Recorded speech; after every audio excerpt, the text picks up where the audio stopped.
The Pondos Anonymous Podcast Network is sponsored by McKelvey Insurance Group. If you've ever felt confused or overwhelmed by insurance, McKelvey Insurance Group keeps it simple. They're an independent agency, which means they compare options from multiple providers to find coverage that actually fits you, not just one provider's policy. There's no pressure and no jargon, just honest guidance and real help. Call Evan McKelvey at 618-623-0080 or reach out to us at Pondos Anonymous and we'd be happy to connect the dots. They will save you money and they'll save it for you in less than 24 hours. Call Evan. Pondos Anonymous Podcast Network proudly partners with the great people over at LightSource. What do we need when we're in the dark? Sometimes it's simply just a light source.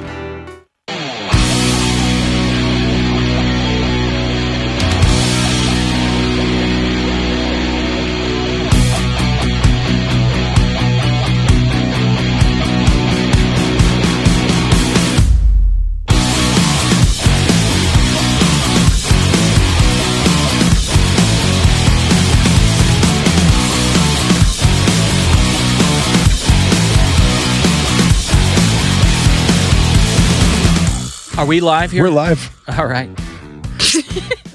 Welcome to PAFO. Welcome to PAFO. Big day for Talk Kurt her and I. down and find out. Oh, shit. Watch your back. Keep going.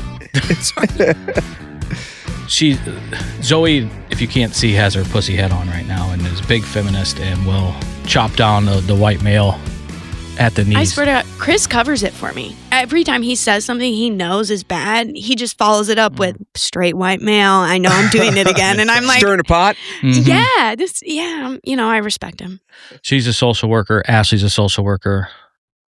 That's how I met Chris. I worked for Ashley for 6 months. I didn't know that background. Yeah. And then she was like, you should have dinner with me and my husband. And I was like, oh, I'd love to. And then I met Chris and I was like, what the fuck?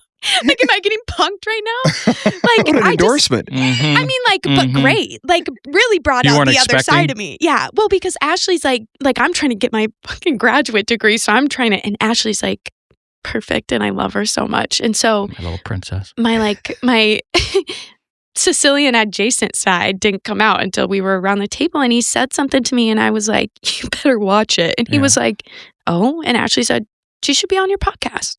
She gives it to she chirps. That's how this all came to fruition. Your wife introduced the two of you. Bingo. And Zoe has the uncanny ability to avoid and ghost relationships, even working relationships. So Ashley came to her and said, we're not doing this where you just get done with your internship and don't say bye and leave because it's too hard for you. You're coming over for dinner. We're going to treat you to get you something and have a proper congratulations. We'll stay in your life, whatever you need. It was very sweet. So she came over and between me and Charlie, she got the other side of Ashley. We're a lot of opposites. Yeah. You and your wife are opposite? Yeah. As much as I compliment her on your radio show. Yeah, I'm like, wait. It seems like you've actually heard from what I know about what he sent to the. Seems very sporting to me. Very sporting. It wouldn't be as funny if she were out banging everybody in town. Right. It's that for me. It's like. But the best part is our audience, I believe a healthy percentage believes that's what's going on. Probably. Because that's the best part. Because if everybody thought it was a joke, then it wouldn't be as funny. But the fact that there are people who believe some of the things that we say make it better. Right. So there are, I think hysterical. about 30% of the audience thinks that your wife is being offered to a variety of athletes. Yeah. Well, only one of them seems like it would stick. Ryan O'Reilly is the captain. Oftentimes, the Conn Smythe winner is offered multiple times a month. He is a made man. It's not necessarily for the Conn Smythe. That's what he did for Charlie. He was so huge. They had him down to the rink because Charlie was he was big O'Reilly in the foster care. That was his charity. It is his philanthropy, if I'm saying that right. He grew up on a farm in Ontario, and him and his brother and his mom and dad fostered like 50 kids in and out of their house growing up. And he's like, we always had a game on the pond because, you throw a stick and puck and talk about hitting the foster parent lottery and be the O'Reilly's farm. Charlie didn't get so lucky, but did the take that Doug had this morning and he stumbled into, did that rub you the wrong way? It did a little bit. I just got out of the shower, so I couldn't. I was like getting ready to go off on him, but yeah, I don't know. Tage can do whatever. Tage can win 5 Hart trophies, and I make the trade all over again. But yeah, so Ryan's a made man, and he's a big Olive and Oak fan too. So is he? Yeah. He brought the whole Predators team this year. I was sitting at Perennial actually, and Brooke was walking him. The general manager was walking him back to the hall area, and they all kind of rented that out for a players only dinner. So yeah, I actually got offered up to the entire Nashville Predators. Hey, that I'm evening. so sorry. I was trying to context clues, but the Nashville Predators. Nashville. It's a hockey team. Oh, Predators? Yeah, right. Yep. Yeah, she's not a sports fan. So. That's real? Like, not... Actually, it's God, Tennessee's so fucking scary. She asked if she should wear sports clothes today because I did. Damn it! These are sports clothes. Nike. She thinks that you're that's big, and you're a sports guy, but you kind of sports adjacent, just like you're Sicilian adjacent. Right. Sports. You got an ILL shirt on? I don't know. Does that say Spalding? Yeah. Yeah, look at that. I don't discriminate. All sports that have balls. Sports that have balls. That's what Spalding. How old is that shirt? I don't know. This came from the Decatur, Illinois Salvation Army. Anyway, sports. And I wore my Jordans. Jeez. Nice. So, good thing. Oh, never mind. Good thing what? Nothing. We have a colleague that's a big basketball fan that Charlie loves to death. Me?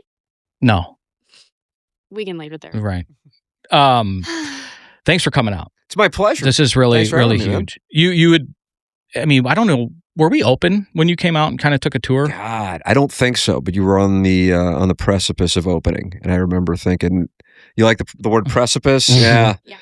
And I was like, man, what a passion project. And then to now see it and see what you have built, it's truly incredible. We and I know you say, we all say this, but I mean, we absolutely mean it. Hand on a polygraph, the staff and the team. Yeah, no, I know what you mean by that. I mean, there are people, we were talking as we were kind of walking through this building where the studio's at.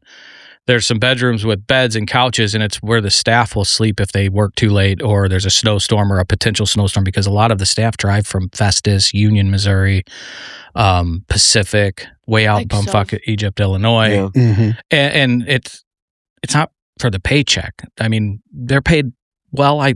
Everybody could be paid better, but it's not why they're making the drive. It's for the people that they're serving. So it's really been a gift. So yeah, I'm glad you got to see it. I remember you had a big golf. Well, I don't know if it was big, but you had a big golf tournament. Yeah. I bet you're a huge golfer, Zoe. Huge. It's your index. Love it. I think it was a fan page club championship match, and I think it was a deadline, and I didn't want exceptions to be made for me. Yeah, and so I'm like, if I don't play it, then it's like, oh, you guys aren't taking it seriously. And then if I ask for a deadline or extension of the deadline, then I'm getting special treatment. And so it was a no-win spot. That goes against your juice squeeze. That's exactly right. Motto. Well, that's probably why it's the last time I played in it. There you go. Put me in a tough spot as the chairman. You were the that's how you originally became the chairman. It is. That's right. Chairman of the fan page. I forgot about that. You know how I feel about this guy. Yeah, I do. We all do. But when it comes to the fan page club championships, I can't make exceptions. Can't make exceptions. That's right. I do remember that was one of the issues. I admire you drawing that line. Had to. Yeah. I respect the rules. Mm-hmm. Yeah. So does this chairman over here. Big time. And was that the last year? No, the tournament, is it? I think it still exists. Okay. Are you still running? No, wow. Oh, okay. Are you on camera for these reactions? I don't know what the cameras are. Otherwise, others have tried. Oh no! But I don't think it was the same. I don't know that it's happening this year. I know it happened last year. I think the field was shrank a little bit. We were at 64 last time I played it. I don't remember. I think they had 32 last year. Okay.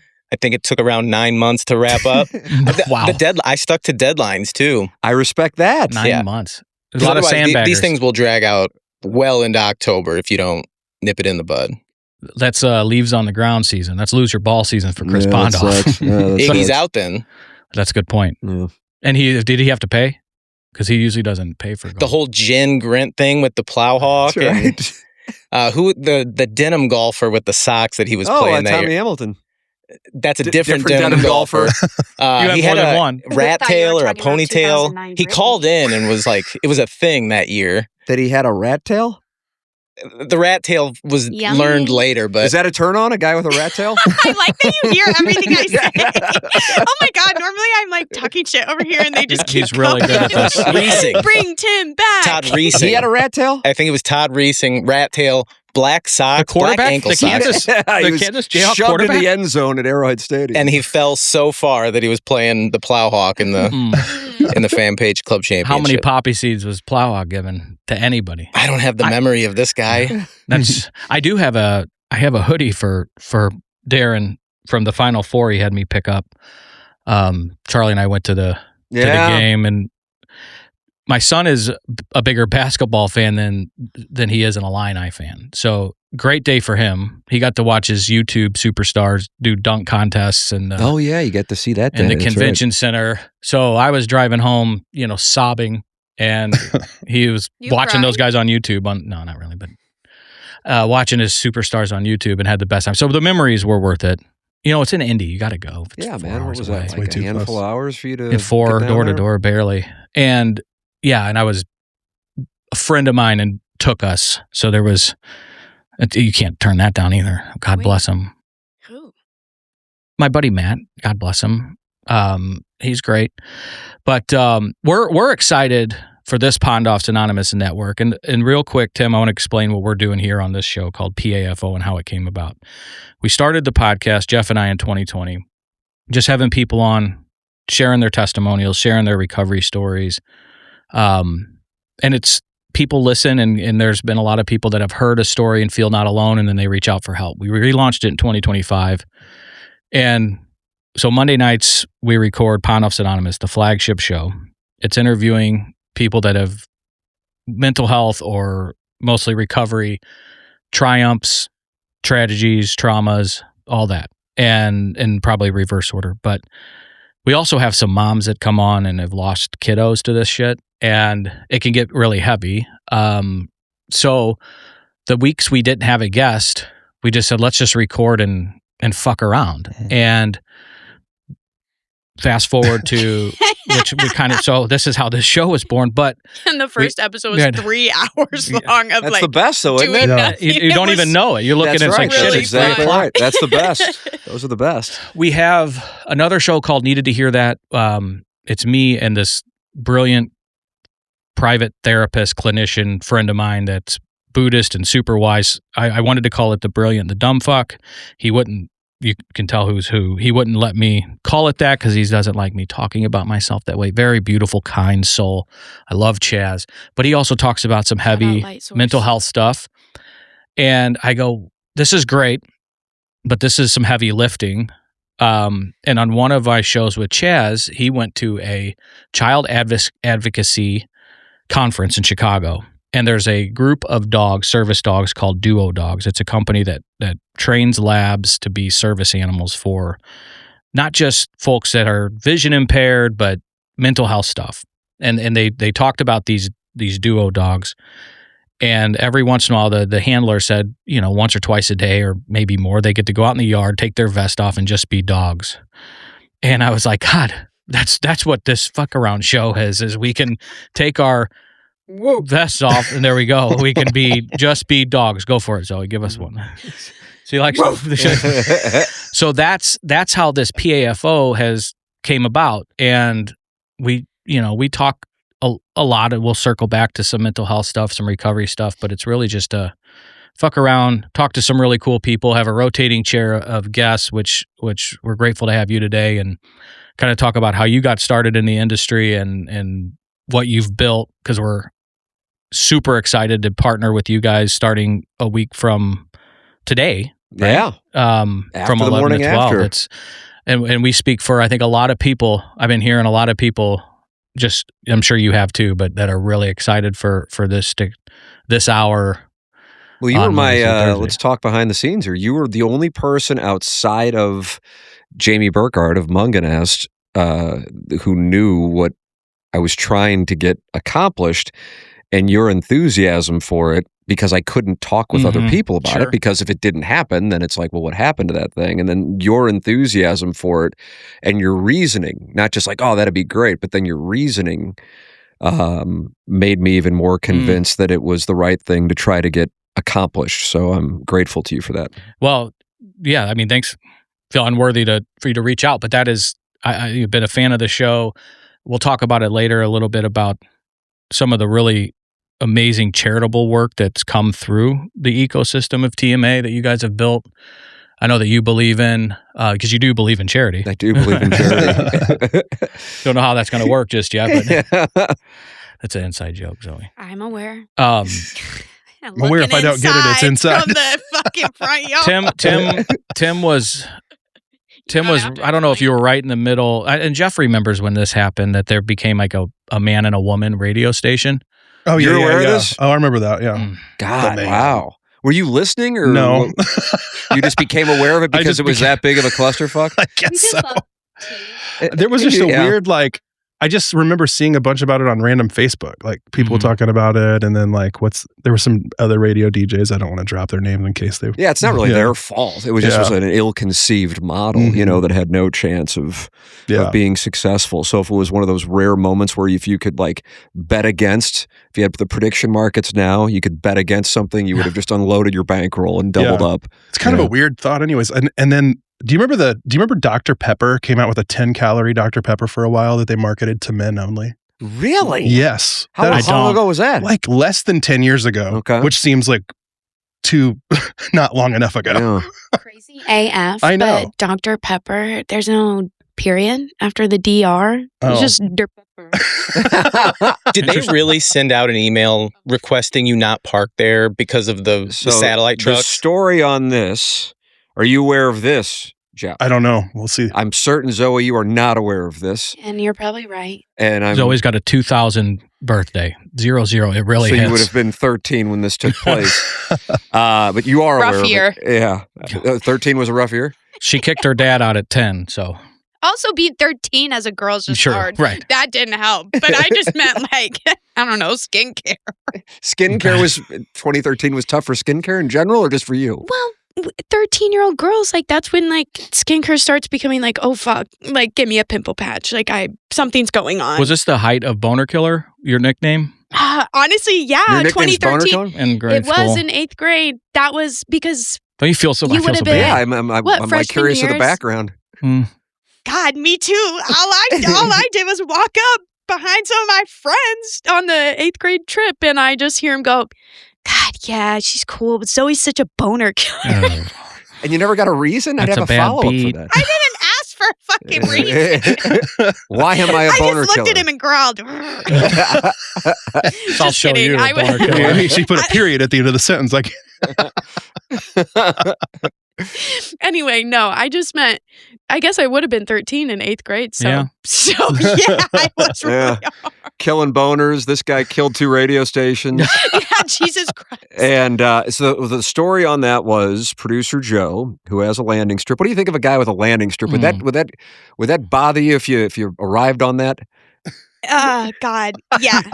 Wouldn't it? Like, you know, the gentleman took time to carve that strip. Oh my God! See, that's the thing that I think is the most problematic element of it. Tim, you fucking get it. If you're gonna go down, it's not that it's there, but then you're going, God, this guy in the shower decided he cares I'm about exactly some right. things. Yeah. And all I can see are all the things he probably doesn't give a fuck about. And it just makes me wonder, what about that? So producer Joe had a landing strip. God. And he stumbled upon the printer, and he pulled this email that was sent to the staff that did say, please don't park in the lot. We want to clear the parking lot for satellite trucks to cover the press conference. That is 100% true. Like, my favorite television show of all time, it's dated as hell, predates your birth by 8 years, is the Larry Sanders Show. And it was behind the scenes of a fake television talk show, kind of a takeoff on The Tonight Show. Okay. But to be satirical. And from, in particular, the man and woman thing, I thought we ought to do something not autobiographical, but we've met so many characters of unintentional comedy that these people lacked so much self-awareness, probably born out of doing so much junk, honestly, that they lost self-awareness and they didn't realize how flawed so much of this stuff was and how like ridiculously unintentionally hilarious it was. And that one would be a perfect example of it. One of my favorite parts of that too is the fact that they tried to like cock block you by doing that during the show. But then my company owned the time, and so now we get to play it anytime we want. In perpetuity. Yes, in perpetuity. They work hard, Tim works harder. Yeah, that was great. And we were laughing in the studio hysterically. I pissed myself. Oh my God. I really did. Put a pin in there. We'll You do have a little prostate. I do have a little harsh little mistress of a prostate. And I remember producer Joe, it was his like last day, and he was on the ground laughing, but we were in the studio, and you could see in the studio with the glass of the soundproofing, and the people who were going to be working there were watching us laugh hysterically at it. And they thought we were going to be mad, and so it fucked them up. They're like, okay, these are the guys who we thought would be mad, and they're laughing at this. What is so funny? But we just knew that it wouldn't last a year. And I remember Iggy contacted me and said, hey, I've got a job opportunity to be the executive producer at 1380 The Woman. And just think about that. You have met Iggy. Of a woman. Yeah, who offered him that job? He hates pap smear talk too. Oh, is that something that he really is? But can talk about Blue Chew for fucking ever. Yeah, he does a great live read. There's litigation on that, right? Yeah, he created it. And he said, well, they're going to pay me this. And I said, well, then good for you. I said, here's the one thing. You're talking about your annual salary, and my concern would be, and he would vouch for this story, that I don't think it's going to be around in a year. So while short term you may make more, keep in mind that if it's not around in a year, then you're going to be looking. But I also understood his position. So there was by no means any bitterness. I wanted him to do whatever's best for him. I just also wanted to caution him that I didn't think it was going to have any staying power, in part because the guy who was starting it up was basing his business model on ratings, and you can't base your business model on ratings on those two stations. Not that anybody really gives a shit about that. I do. That was the first thing that. Sorry. No, go ahead. Not that Fire your guys' sports talk isn't interesting, but you said that, and I was like, wait. Well, no, and that's that mistake. Like, people explain that because people think ratings are gold, the gold standard. Anybody share your secrets, on this chair, on this side of thinks that when they hear ratings, who's the top show, and they got to be making the most money. But that's not necessarily correct. I think it mattered years ago more. And one of the reasons would be, say you're a company who hires an advertising agency and you're going to buy the top 20 markets. Now, St. Louis is no longer a top 20 market. I think it's market 23 or 24. And so then you not blindly, but you instruct your ad agency, buy the top 3 shows in Dallas, San Francisco, Denver, whatever, men 25 to 54. And so therefore you get the ad buy if you have those ratings. Got it. And therefore it directly impacts revenue.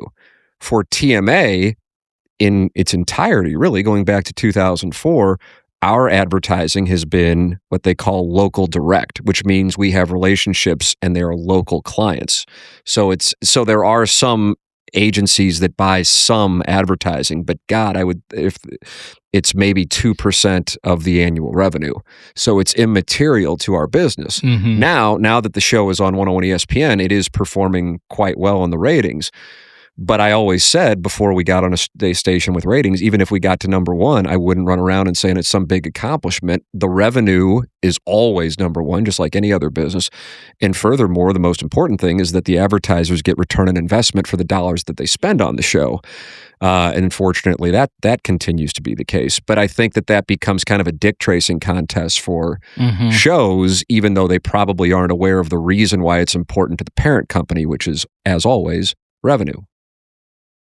And when that was how he was basing that entire operation. So Kelly Chase, who owned part of Inside STL with me, which owns TMA and our intellectual property, he said, hey, this Dan Marshall guy, he wants to get on the phone with you, and he wants to talk about what he wants to do at the station. I said, all right, cool, I'll get on the phone with him. And within the first minute, no bullshit, he brought up, hey, I want to put on Bubba the Love Sponge, and then I want to put what? Bubba the Love Sponge. You're not familiar with his work? So Bubba the Love Sponge. You haven't seen his video? You haven't seen the work with Hulk Hogan? No. I try to stay away from the internet. So, do you really? I just made her get a social media. You'd be proud of her. She's horrible. That's the greatest. Yeah. But I'm like, you horrible? gotta no that. No, I think it's a great thing. No, right. You're not on social media. That I made you get on it. I thought you said my Instagram was horrible. No. What's wrong with your Instagram? What's going on? That's what I thought. What's going on with it? You'd have to follow me and find out. Ooh. Go see what's doing. See what's going on. Zgirl.irl. And I said that wrong on a few PAFOs ago.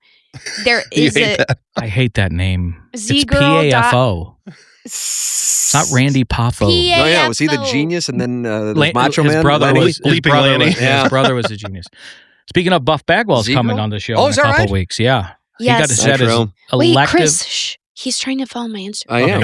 In 1 second. This is really important to me, Chris. I want to. Big deal. So what's supposed to be going on here? Like, what are you not doing? Well, so what I was saying is Girl PAFO? She actually does. No. I'll pull it up. She was not on social media. I got it. She was not on social media. Whatever acronym you want to throw on there, it's shit. And got 297 followers. Yes, and Amen made it 2 weeks ago, I think. Look at that. 3 weeks, a month. I made her. So there's pictures of Chris on there. How'd I look? Yeah, because he's talking about how when I Pretty cry. And you're part of the patriarchy. Well, he said when she cries, I just can't do anything. I can't. And so I just think that that's really powerful for women. Like if toxic masculinity still can't handle tears, like let's fucking let it rip. Waterworks all day. So Zoe was not on Instagram, and I said, we need you because you speak to 26-year-olds on the show. I need you to up your social media game. And to your point, she was free. She was a non-social media participant, and I made her. That's a great thing, really right? Nice. And I made her cross over. Although she did have her first experience with her first hate comment last week. Oh my God.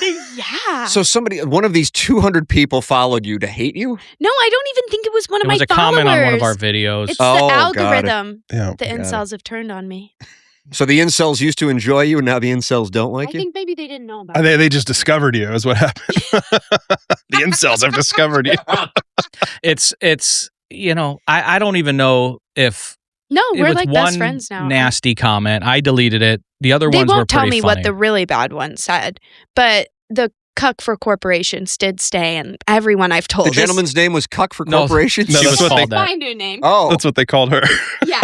That was my hate comment. You're a big corporations person? Not even. I just That's like arguing with these fuckers. It's I was arguing with them, and they cut a reel about the whole no pennies thing, and it was downhill from And when there. we brought it up on this show a couple weeks ago, I think we were more on the downside of Armenia, and I'm screaming. You got pretty. I'm trying to think. I think it's not the downside of mania. Something about me, Tim, bipolar 2.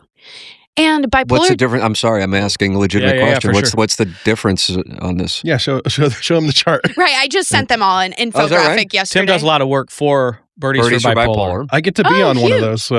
I'm on your chart. Yes and amen, brother. It's so basically like three ideas. Bipolar 1 is the intense high, intense low. Bipolar 2 is like you're mostly just sad, but then you get what's called hypomania. So like hypo means lower, like versus hyper, you know the medical terms. And then so it's not mania. It's just like, oh wait, I don't feel like I'm living under a 50-pound weighted blanket. Yeah. This is awesome. But then all the rage that I hadn't felt for however long comes out, and then I get in here on Friday afternoons, and I'm like. I can track it but they giggle. via text where you she's can at. recognize it. You recognize when she's really nice. I'm like, okay, she's kind of. So then, what's 3? What's bipolar 3? Jeff, it's called. So you're bipolar 3? Yeah, essentially, it's called cyclothymia. So and what's going on there? It's more like I always just describe it as like the kiddie coaster. You know those roller coasters with the dragons. Yeah. It's just like Okay. He loves and that's like hour by hour or day by day. Day by day. Day by day. Yeah, really? for me at least. Yeah. Okay. Yeah. So yeah, but I'm medicated, feeling pretty good most of the time. And the work we've done with, and you've done with Mike, Michael Wellington, who also he was on season 1 back in 2020. My wife's a big fan of his work as well as Tim's. Yeah. So me and Wellington and Ryan O'Reilly have a lifetime pass to your bedroom? It would be it's a golden key. I'm not so sure which one of them would rather have you. Meadow and Gloria. I know which one they'd rather have. I don't know if this is the time or place. It's okay. It's a little hurtful. I think I'm the only person in the TMA sphere that has never gotten the offer. Iggy says that too. I think Iggy has gotten the offer. Not to bring this. Well, Plowhawk's got about 14 inches. I wanted, he's well hung. Oh my God. Sorry. Yeah. Is that too much? I almost brought the douchebag jar in. I almost brought it in, but I was like, I don't know, Tim. I don't know if he would think that's funny, but I do have the jar ready and it will be present. You got it. And I got it started for you. I feel bad. Maybe on tomorrow's show, I'll send a nice little text in. I don't want to. I want you to mean it. No, you don't want to invite yourself. Right. Getting back to Bubba the Love Sponge. Yeah. Oh my God. Thought we'd never circle back. So he shot a video with Hulk Hogan with his wife. God rest his soul. Correct. And Hulk Hogan didn't know about it, and then Gawker. Wait. Yes. Oh. And then Gawker published the video, and Hulk Hogan received. That I'm crowdsourcing. I don't. But tens of millions of dollars. Is that not assault? Or like it was consensual. I thought you just said Hulk Hogan didn't know. He didn't know that that there was a video. Yeah. That there was a video. Yeah, and then Gawker published it. So listen, and that's why he received tens of millions. They're fucking, right? Right. Yeah. That's assault. Like if you're filming someone without, he got millions and millions. Doesn't matter. Civil, like it's I don't know if there was a criminal prosecution, but he did get. Oh, poor Hulk Hogan. Well, it was Spice Boy that got rid of it. Even Hulk Hogan. I actually watched the Bubba the Love Sponge story on that. Yeah, it wasn't Bubba that released Netflix it or something like that. He stole. I don't disagree with you. He stole it out of his vault. Why do you have it in the vault? I don't know. Neither here nor there. So this Dan Marshall guy who started the 590 the man, 1380 the woman thing calls me and says that he's going to have big ratings with Bubba the Love Sponge, and then he want to combine TMA with Frank Cusimano's show. So those two things told me he didn't know what he was doing. It's a lot of moving parts. 60 seconds into the conversation. Sure, truly. Yeah. And I thought, and I didn't know him, so I had no ill will toward him. And I got back on the phone with Kelly Chase and I said, hey, you got to tell your buddy that his business model is really flawed and he's going to lose a lot of money on this. He goes, he's not my fucking buddy. He goes, he just comes up to the booth every once in a while, and I thought I'd put you together. Okay, I said, okay, do whatever you want to do. Whatever you want. He's welcome to do whatever he wants to do. And then unfortunately, Chase don't mince words. He doesn't. And I think it was, I don't know. I guess that probably would have been April-ish, March of 2013. Terrible year for skincare. And I was living at rock bottom. Absolutely. And then it was a year later that Rick Lehman, who you may know, Dr. Rick, put a dinner together with me, my wife, Dan Marshall, his wife, and I feel like there was another person there, but I don't remember who it was, at Brio, the official restaurant of the Cougar. That would be where that dinner was. Absolutely. And asked me to buy the station because he had lost so much money. And at that point, I just, it wasn't something I was interested in pursuing. So I think they made payroll for like 6 months, and then they shut the thing down. Made payroll is, from what I hear, a loose. Yes, that there wasn't enough money. I didn't know that's how payrolls would work, that there wasn't enough money in the account, so you had to rush to deposit your paycheck. No, this is direct deposit, I guess. Yeah. This is 2013. I've heard it described that it was like bumper cars in the parking lot trying to get to the bank. Trying to get to the bank to get your check. Absolutely. So yeah, that's what happened on the man and the woman. And hey, man, everybody's got to take their shot. Just because I didn't think it was going to work didn't mean it wasn't going to work. It happened to not work, but there were two tells there.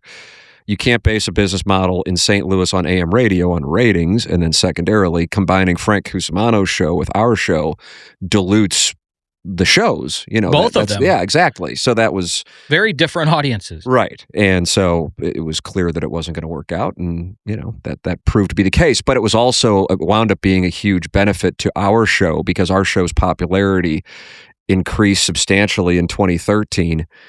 Because that station got so much attention that a lot of people then became aware of our show, and and I think we got a larger audience in 2013 because of that.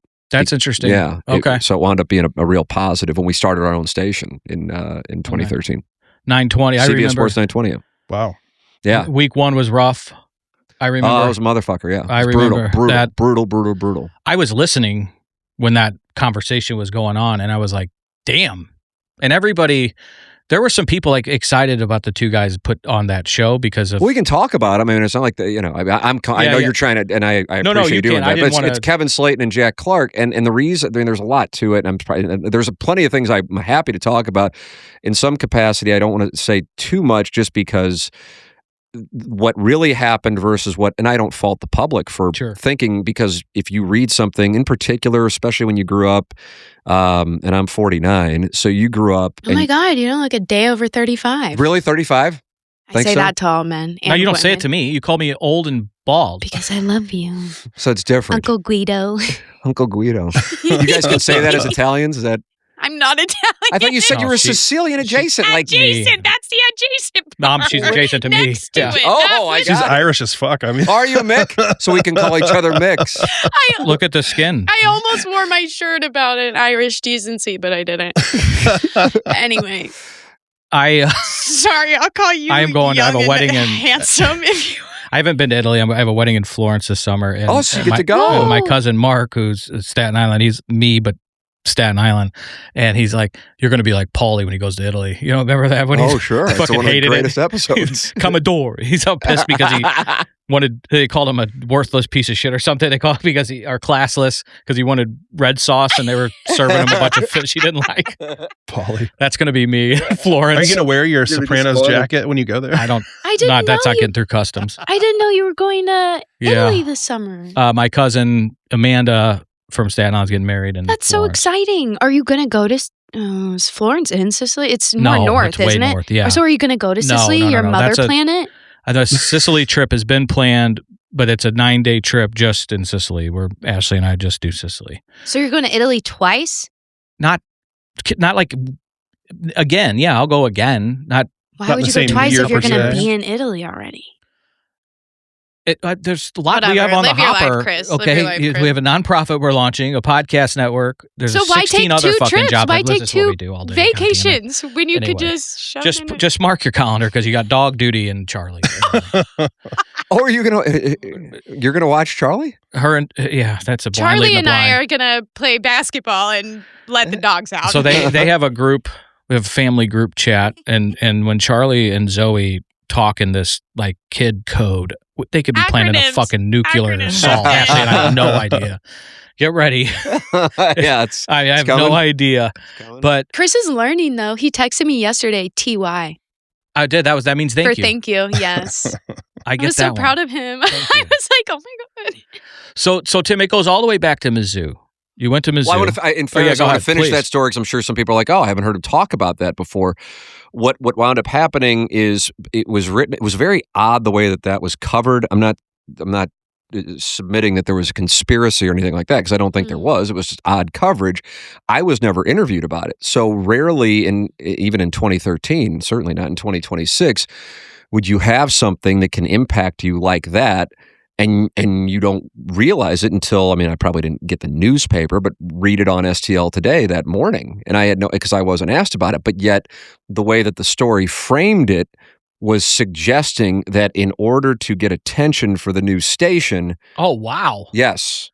I never heard that narrative. Oh, yeah. Well, you can go back and read it. Oh, you were doing Judge? Oh, boy. Yeah. That was rock bottom for me. So the way that it was portrayed was that because we are a news station and we're trying to get attention, that's why I got brought in it because I wasn't doing. Everybody was 1099. The only employees were the guys on TMA. Everybody else was rev share 1099 brokering time. And so again, if I read something even now, I will, I'll believe it. So I can't blame still to this day, and I'll die, and they'll talk about that thing, and that's fine. It's the way that it works. It's the cost of doing business, and if you can't control it, you're at peace with it. But it is unfortunate. So to speak to it, the way that it was written, it made it look like that one of the theories was we had Jack Clark say that to get attention, when in reality, hear him say it. He was brokering time, as were, I think, 7 different shows at that time. Right. And I certainly didn't listen to those because I was selling advertising as well as launching a new station and hosting the morning show. It was odd that I wasn't. That's just the way that so it was odd that I wasn't asked about it. And yet it's just right about what our motives were. And I want to make it clear, it wasn't written like it was our motive, but it was suggested enough. So then later that night, so that story comes out at overnight. It was a Friday. It's a Friday night. It was a Friday, but the story was written on Thursday night, Friday morning, whatever it was. And that was the first I became aware of it because, again, I wasn't contacted by the Post-Dispatch. That's dirty. And so then I wake up and then that's there and immediately it becomes an issue. And then later that night, I remember my wife had a bunch of her girlfriends over and I'm just hanging out upstairs because they're all getting fucked up outside. And I'm like, this nonsense, I just want to go to bed. Girls' night. Yes, exactly. Amen. And were you still playing poker at the time? No, 2013, 2 years removed. All right. And I get this text. It might have been from Frank Cusimano, actually, saying, "Did you see Ken Rosenthal's report?" I go, "What's Ken Rosenthal?" I go, "What's going on?" Right. And it was something along the lines of they were going after Kevin Slayton, Jack Clark, and 920 and its ownership. So we now had been included in that. I feel your stomach just fucking drop. Because you just went all in on this endeavor, right? I didn't, and which is sad because, again, I don't know, I was in my 30s, so I'm old enough to know better, that I had signed, I put my house up. Personal guarantee. Personal guarantee. But in my mind, I'm like, it's going to work, so I don't even think twice about it. Which you can go, oh, what a great success story. It's terrible. That's terrible. It's like, I win with pocket twos, but that doesn't mean it was the right play. I happened to win, but it was a bad play. Sometimes I can empathize with personal game. It's a but I didn't appreciate what I was doing. I think if I would have had kids, I wouldn't have taken the risk. Number one, I would have been more cognizant. But either way, that's going on.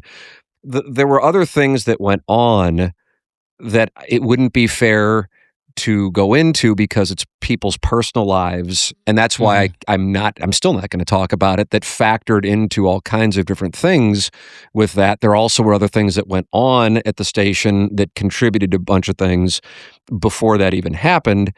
The other tough thing at that time that was really difficult is my dad was our general sales manager. And I know you hold your father in the highest of esteem.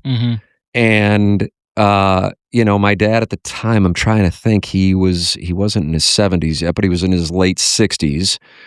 And when I signed that deal with Bert Kaufman, who owned 920, I remember doing it. We were in our conference room at Inside STL, and I was super excited about it. Obviously, I believed in it. Otherwise, I wouldn't have put my house on the line for it. And Bert Kaufman, the owner of the station's in there, his business partner's in there, and my dad's in there. And it's this, fairly, decent sized conference room, totally way more space than our little shithole operation needed. And I was really fired up about it. And I remember that night, my dad came into my office after I had signed it, and we were organizing our announcement, and we were bringing over Frank Cusimano and Joe Strauss and Brian Burwell and Charlie Marlowe and Rennie Knott, and obviously TMA. And it was a bold play, but we were very confident it would work. He was really pissed off. He was in a really bad mood. And looking back on it, he's still around, but looking back on it, I believe he was going, holy shit, I'm whatever age he was at the time, 66, 67. And now all of a sudden, I've got to go sell an entire radio station or be the general sales manager for an entire radio station. And I don't think he said it, but I think he was thinking, I don't want to do this. I don't have this in me anymore. Holy shit. That's what I think. And that's relevant to this story, which way more people are interested in, because I bit off, I talk about it fairly openly, just some terrible business mistakes. And again, old enough to know better, that I bit off way more than I can chew. I made the mistake that many people, I think, in St. Louis radio have made over the years, which is let's get this big lineup and then let's worry about sales secondarily. It's just like any other business. If you don't have the advertising revenue, you can have the greatest lineup in the world. It's going to fail. I think 1380 years ago when we were there had a great lineup. You had TMA in the morning, and I think Bernie Miklasz and Randy Carricker were doing afternoons, and Martin Kilcoyne was doing middays. I mean, that's a great lineup. but they didn't have a sales staff, so it failed. And so here I am, and I'm spending X, and sales are maybe 50 to 67% of X, and it's not like I'm flush with cash. If I was, I wouldn't be guaranteeing my house. Sure. So I'm sitting there going, holy shit, we're losing a bunch of money. Holy shit, now I'm being named in litigation by Albert Pujols. And holy shit, I know I didn't have anything to do with it. I know the truth is on my side, but what's being written about is portraying it as if there was malicious intent and like some kind of like attention-getting scam, which wasn't the case. And then in addition, I didn't own 100% of Inside STL, so I had business partners that I had to be aware of their interests, and I think every one of them had more money than I did. So you have all of those factors, but the thing that kept me up at night, and I was definitely not sleeping, was I'm like, I might have to let go of my dad. Oh, fuck. That's the thing that was the thing. So that hit. Yeah, I just felt it. That's so you got this playing out publicly, but internally, and really only my wife knows about that part of it. And it was brutal. It was absolutely brutal. And I remember my wife saying, and this isn't, I think a lot of people would say this, and I'm not saying I did this heroically. This isn't a look at me. This is just what happened. Saying we just have to cut back because we weren't paying ourselves. And she worked at the station too. She did traffic and promotions. And we were paying each other pennies, but we didn't have kids, so we had the flexibility to do that. And she said, we're just going to have to cut some people. And I said, I can't do that. The damage from doing that, even cutting somebody 5%, will have ramifications years going forward. I remember having to call everybody on that station, and there were some people I held in really high esteem on that station. And all of them were older than me, almost all, maybe with the exception of Charlie. So I looked up to these guys. And I remember calling Brian Burwell in particular, going one by one, and he was up doing the sports reporters at ESPN. That used to be a show on Sunday morning. Remember that show? That was a cool show. Like Dick Schaap and like the who's who of sports media nationally. Wilbon, Bill Roden, Mike Lupica, and Burwell would be on it. And I remember calling him because I wanted everybody to hear it directly from me. I just didn't want to send a text. Was on that too, wasn't he? He was a regular on that thing. And he said, listen, man, he goes, I don't know what happened. He goes, all I know is you could have your hand in my back pocket on my wallet, and I would believe you're acting in my best interest. And I'm like, like you can't breach that trust that these guys have put in me to, run a successful business by going, hey, I need to cut you 10%. So we just kept going. And fortunately, eventually, we got it going. And it became, successful, but it was an absolute motherfucker at the outset. The public would believe it's because the Jack Clark, Kevin Slayton, Albert Pujols thing, and I don't blame anybody for thinking that because that's what you read. And so how can you fault people for believing what they read? Because I believe what I read too. Sure. So it'd be hypocritical. Especially in a newspaper you're supposed to be able to rely on it being and I understand that, but the thing that was torturesome inside of me was going, holy shit, what am I going to do about my sales situation? This is my dad, and on top of it, he's been really successful. He goes back to the fucking 60s with this stuff, and then I'm going to be the one to pop him, so I can't do that. So that was the part that was an absolute motherfucker. So the success of 920 is probably the thing that I'm most proud of because that truly was the only thing that we ever really ran. And we came from like not just the bottom, but losing money. And then it became successful. Started from the bottom, now we're here. There you go.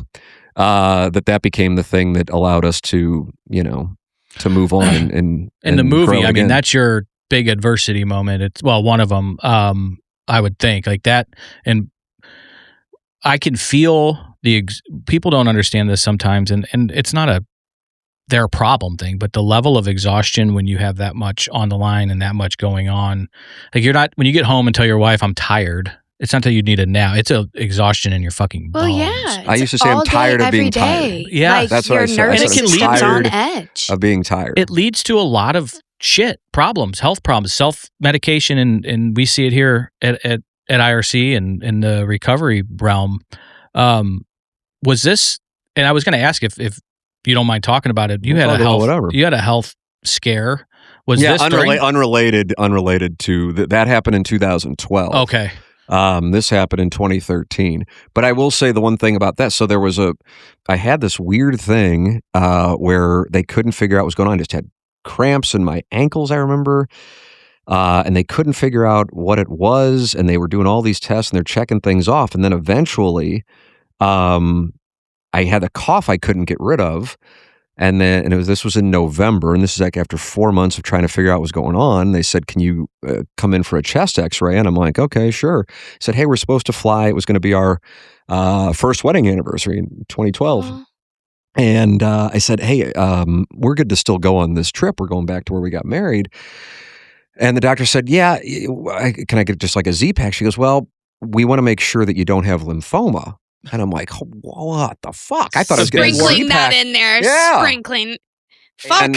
And so I went to get the chest X-ray, and the next day, a doctor who was a family friend made the call, and he did it. I know he did it as from a good place because he was a family friend. And he didn't want me to find out however people usually find out. And on my chart, or whatever. I don't know. Yeah, I don't know. I mean, this was 2012, and he said, "You have lymphoma." Damn, Yeah. really? Yeah. And he said, I remember him saying 85% chance survivor rate. So, I know this is terrible news, but it's very treatable. And so that was on November 14th, 2012. And for a full week, I thought that I had lymphoma. So that was, brutal, but it wasn't necessarily, it was brutal for me. It was because I told, obviously, my wife and my immediate family. Sure. Okay. And then I went in and but you can't tell someone, you can't tell them, but they don't know what kind of cancer you have until they have tissue. And I didn't know that. I went to journalism school. And so they did this procedure called a mediastinoscopy. I still have, I don't know if you can see that. There's a little scar here where they go in and then I guess they run a scope down to get the tissue. And so you're just waiting to find out what kind of cancer you have and how they're going to treat it. And then I got a call on November 21st from the surgeon saying I did not have cancer. What the fuck? And it was just the greatest, I mean, I guess, but oh my God. Yeah, but I mean, if you're taking yourself back to like thinking you do, and then all of a sudden you find out you don't, even though it's like telling the story 15 years almost removed, it sounds like... Relief is my favorite feeling. It was the best. It was the greatest. Like, did you even like... Are you sure? Like when he said you don't have it, or they actually ran the test, so they would know. But the chest X-ray and I would have dropped to my knees. I feel I did. So what made them sure enough to tell you that you had it? So I think the reason why if this guy weren't a family friend, I don't think he makes that phone call. But I remember the surgeon who was at a different hospital. They actually showed my, I think, chest X-ray or CT scan, whatever it was, to their, I don't know if you ever watched The Pit. Like it's learning they doctors. They talk about it all the time. So like they're like, okay, here is an example of textbook lymphoma. I had textbook lymphoma. My glands were so swollen that it was textbook, and so it wasn't even a doubt.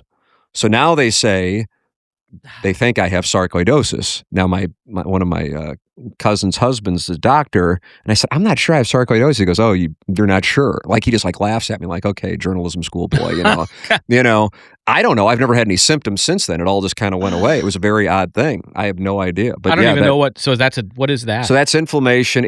I think one of the reasons why when I tell doctors that I have sarcoidosis, they're like, oh, is that right? Because it usually impacts more people in the Black community. Okay. Not the Irish. I'm screaming. Different pigment, sure. So they're like, is that right? Okay, sure. And I'm like, I don't fucking know.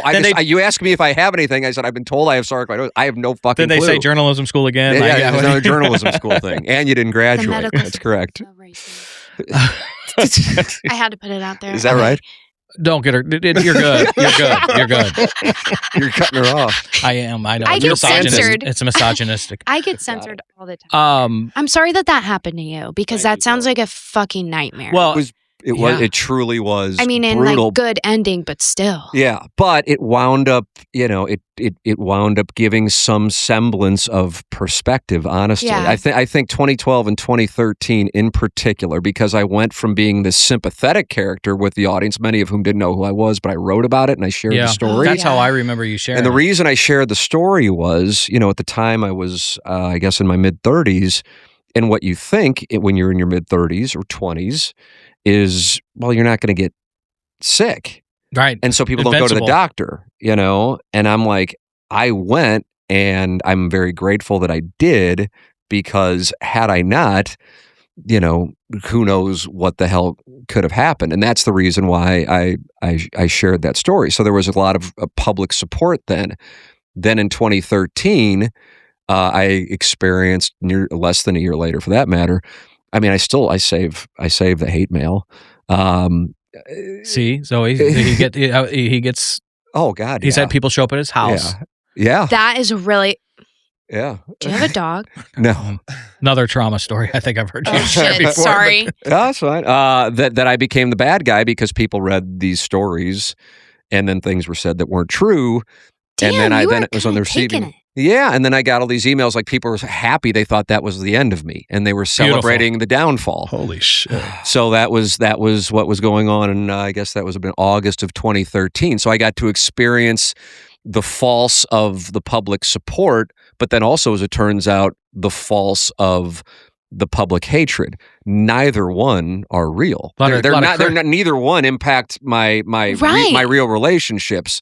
So it's always kind of weird when except for maybe the relationship you have with yourself. It's pretty. Wow. She's perhaps maybe there's something to that. I don't know. I'll tell you this. It taught a lesson. Good. That's why when you bring up the social media thing, that's why I don't really participate in it, because it's not real. Right. Right. And it affects your relationships with people. It can affect your mind. Yes. It can really definitely. fuck up your mind. If that becomes your currency, if likes become your currency, you're right, trading like, in a flawed market. Right. Is this picture perspective of me worth this many likes? Like, is it worth this much? If you place value on the likes, then inevitably, subconsciously, you're going to also place value on the criticism. But again, I've been doing the show for this long, and then also when you include television, it goes back to the late 1990s. So I've read awful things about myself for, going back to the 1990s. That isn't anything. That's just part of doing this job. Yeah. There's nothing special about that. I mean, Doug, you took the Tage Thompson, Ryan O'Reilly thing. I don't know if Doug's ever received more hate in the show's history than that today. So it's just part of the deal. If you don't like it, don't do it. You know what I mean? Yeah. That's part. You can't go into it thinking. I wish they would have taught us that in journalism school. They didn't tell you about the hatred, but at the same time, when I went through journalism school, this stuff wasn't a part of. You might get letters or phone calls from angry, usually older people. Miss Butlers, right. Exactly. It's a different deal now. Now you can open up your phone and be told how terrible you are. It's the accessibility is something. But only if you place value on it. It's immaterial. At the offices where Chairman Kurt and I are, I know the math being the dollars, the math being the ratings, and therefore I know the equity. So somebody can tell me that the show sucks, I suck, I miss this, I miss that. Feel free. It's never been more successful than it has been right now. So, you'll say, and people want more. Another hour after the morning after. But there's also been times where it hasn't been successful and people are saying, oh, it's so great. So it doesn't matter. The math is always the thing that really tells the score, I remember one time reaching out to you in, I think it was 2020 when we first did it. I had a distant cousin, and this guy will just stroke himself to this Christian nationalist shit and tell me that he came after me about language and stuff like that. And I'm like, bro, I was snorting rails off hookers' ass cheeks 5 months ago. God's got me this. He's all right. He's all right with the big bad F word a couple times. And I sent you, I was like, what? And you're like, block him. And you went into. So this was a family member who was in distant. He found me on a ancestral thing. And he was like, yeah, me and your dad were so close. I remember telling him one time, I'm like, listen, my old man never fucking once mentioned your ass. So. How close could he have been? You're right. So, if I'm turning, looking at you, am I on camera? Am I doing a bad job? Good enough. Okay, where should I be? This is mostly audio. Okay, all right. I see the social media do the clips. Yeah, I want to make sure I'm doing the right thing. Here, we'll cut you out. All right. With Tim and Zoe, the views might be up pretty high. But there you go. Yeah, Zoe just got up and left. Is this standard? You guys didn't even mention it. Yeah, she has lasted this long. She has a weak bladder. Potty break. I was just wondering, like, well, if none of you guys care, then clearly this is standard. Yeah, it's a potty break. Sometimes somebody wants to sponsor her. She has an alarm go off on her phone to remind her to take her medicine, her Adderall. So but that's at 6. That's at a night show. Yeah, and somebody reached out about, can I sponsor her medication? Adderall? Yeah. We did say that there's we talk about Adderall. There was an Adderall conversation on TMA once, and the guy said that daily. You're right. That guy on the show said what he takes, and she did make a comment. That's her Ambien, his level. She takes. Oh, is that right?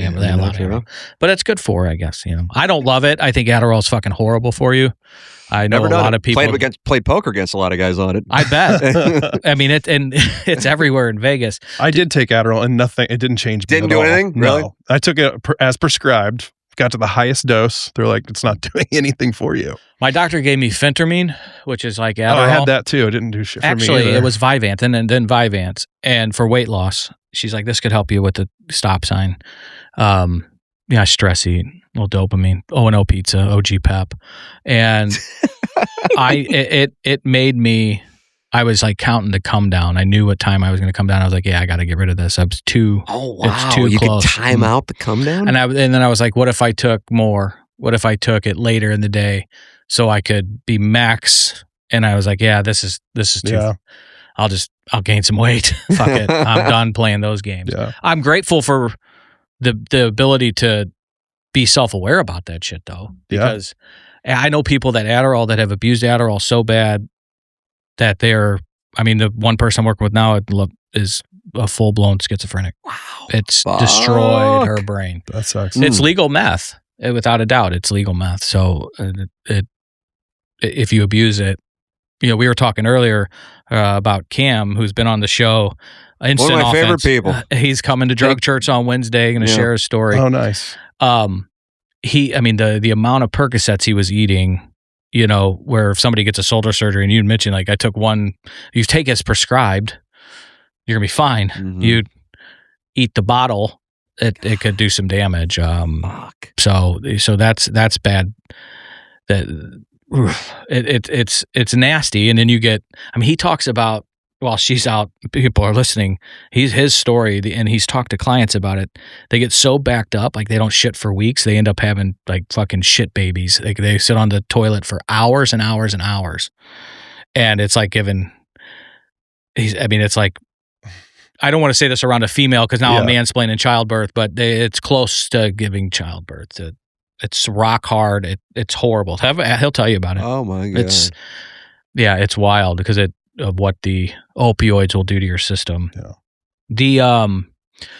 So back to 920. I thought it was successful. And that adversity that you guys went through has kind of gotten advanced the show, would you say, to where it is today? I think the fact that we went through that and then we were losing money, but I didn't want to let anybody go, led to, in 2013, the Cardinals were in a playoff series with the Dodgers. And I started, because our offices were inside of Jim Edmonds' building, which had a restaurant on the first floor. Okay, downtown? Downtown, 15. But then I think they changed it up to something else. They changed the name. And Edmonds and I were hanging around, and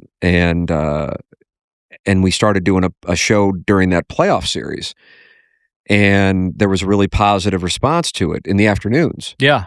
And when the season rolled around in 2014, and I don't know how, I couldn't believe, he's like, I'd like to do a show. And I'm like, you made $100 million.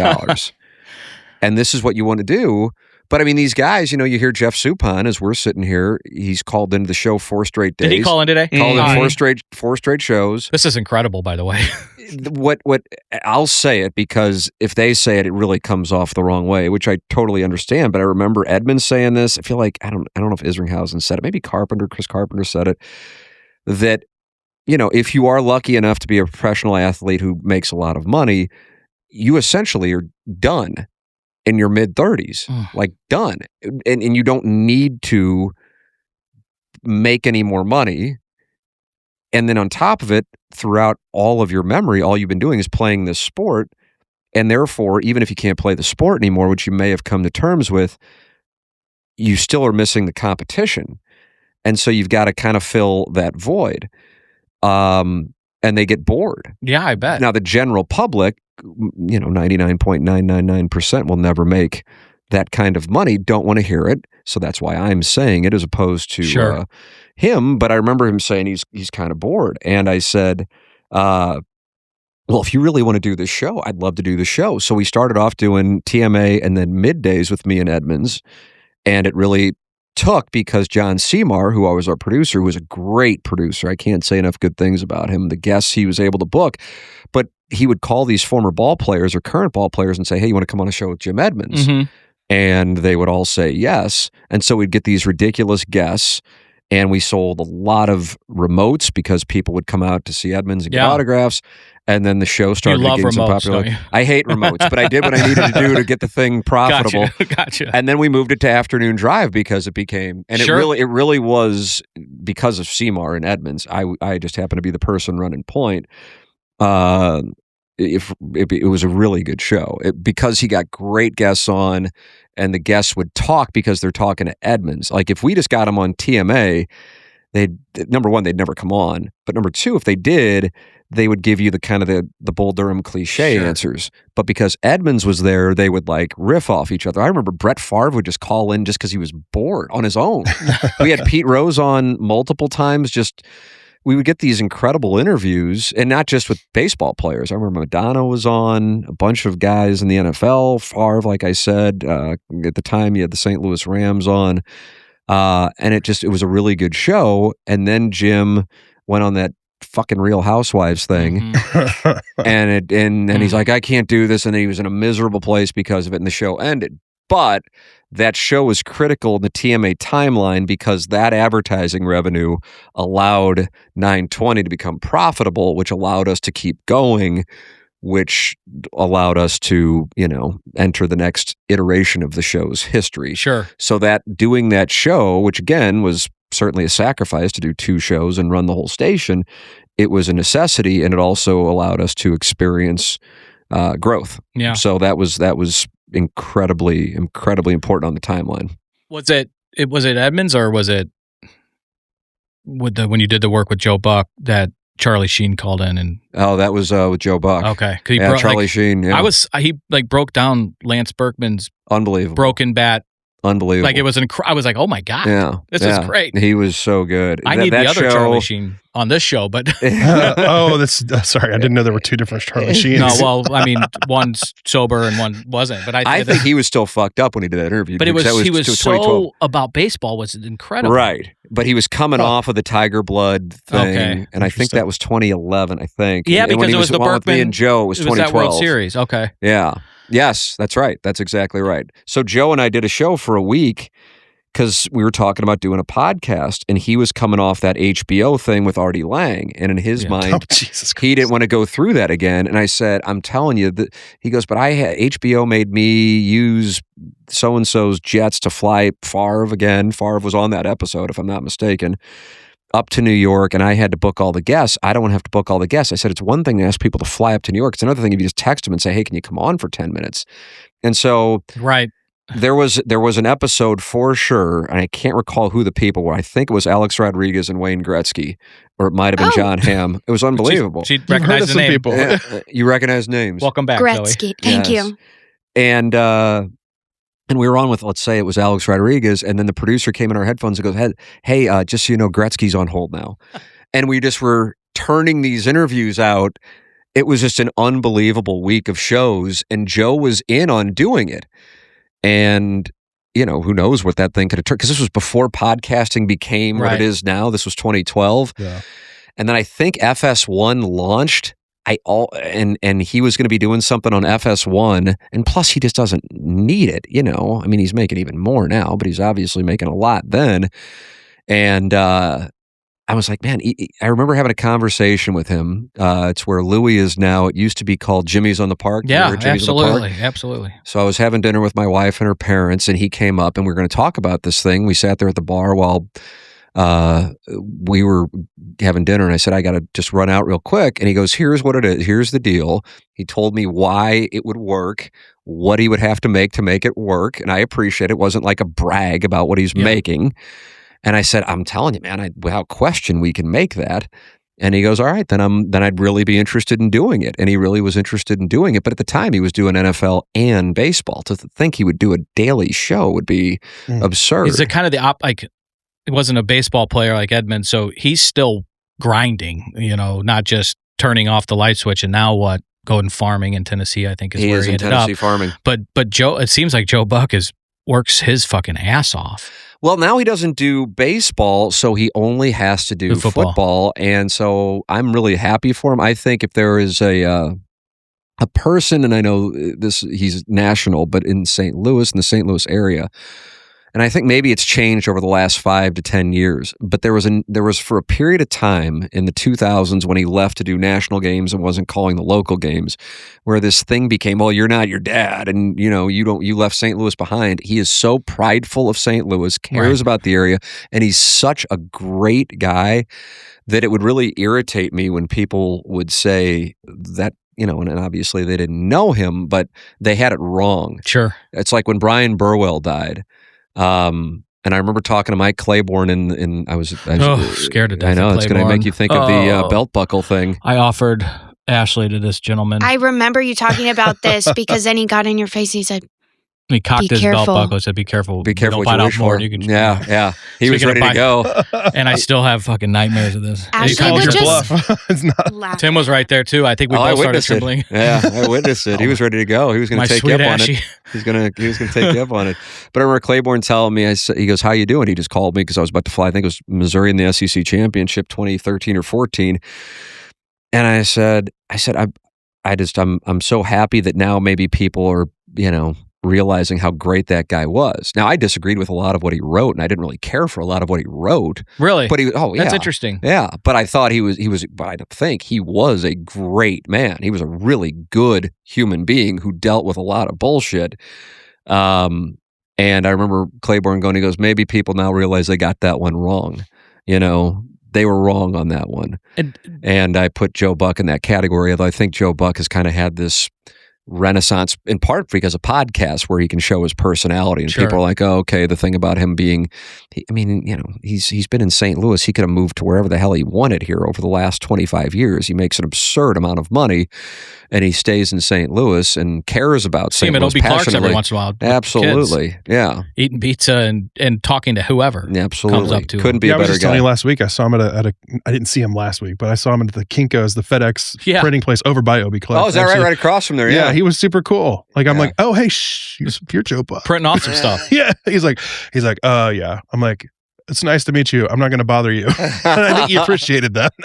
Yeah, nobody's happier when they're in a Kinko's. Anyway. I know. I ran into Alice Cooper similarly at the mall, and I'm like, hey, I like you, but I'm not bothering you. Like Wayne's World, Alice Cooper? Yeah. Look at you. No, like Alice Cooper, but he was in Wayne's World. Did the Artie Lange stuff when went to New York? What can you share about? I'll share anything about it. Because we've talked. We talk about like dream guests on the Panos Anonymous show that told stories. It would be incredible. But you were right in the fucking middle of maybe one of his real rock bottoms. I guess I didn't realize it at the time. I watched that show. It was him and Nick DiPaolo, comedian, in St. Louis. They shot it in Lower Manhattan. Okay, well, I was talking about the Salt Shaker. You're talking about the thing in 2017. Yeah. So I got to do his show in 2013, flew up to New York. Nick quit the show, and so they were looking for a co-host. Okay. And I would watch that show, and I'm just like, I think I know what the show needs. Artie on the Stern Show was, for my money, this, in radio parlance or podcast parlance, there's the one, which is the person that brings in and out a break. Mm-hmm. Then there's the two who may talk more. And then there's the three who's kind of the sniper. And Artie, Stern was the one, Robin the two, and Artie the sniper. Got it. Yeah. Like the one, I see you have a question, Zoe, and I want to tend to your question. Q&A. Hey, okay, so which one is she? Yeah, which one, who's who in this studio? What personality? She could be the sniper. Okay, I was just wondering if that's like normal, like rhetoric. Well, because I've watched sport things before, and there's normally one like commentator who's like, I'm like, you know less about this than I do. Like, but it's like somebody has to be the one to like ask the questions. Like play-by-play in color, is that what you're talking about? In like sports? Are you talking about on a show, Or like a or podcast like a where there's a host and then there's the co-host? I don't, What'd you say whatever you media watched I've before? taken in. Okay. Whatever media there is Okay. where there's multiple people talking about the same sports game and one person is like, it just seems like there's one always. Kind of like how on like America's Got Talent, you have to have the people who are really fucking bad. It's like, it's hard to try out for those shows. I follow you on that. Anyway, I just didn't know if that's like the structure for There like, probably talk is. I don't think it's shows. necessarily called that, but if anybody who does it recognizes that there's like a host who brings it in and out of break and does kind of the formatics. right. Then That's there's what Chris certain- says. He says, "Let me QB this." I like that.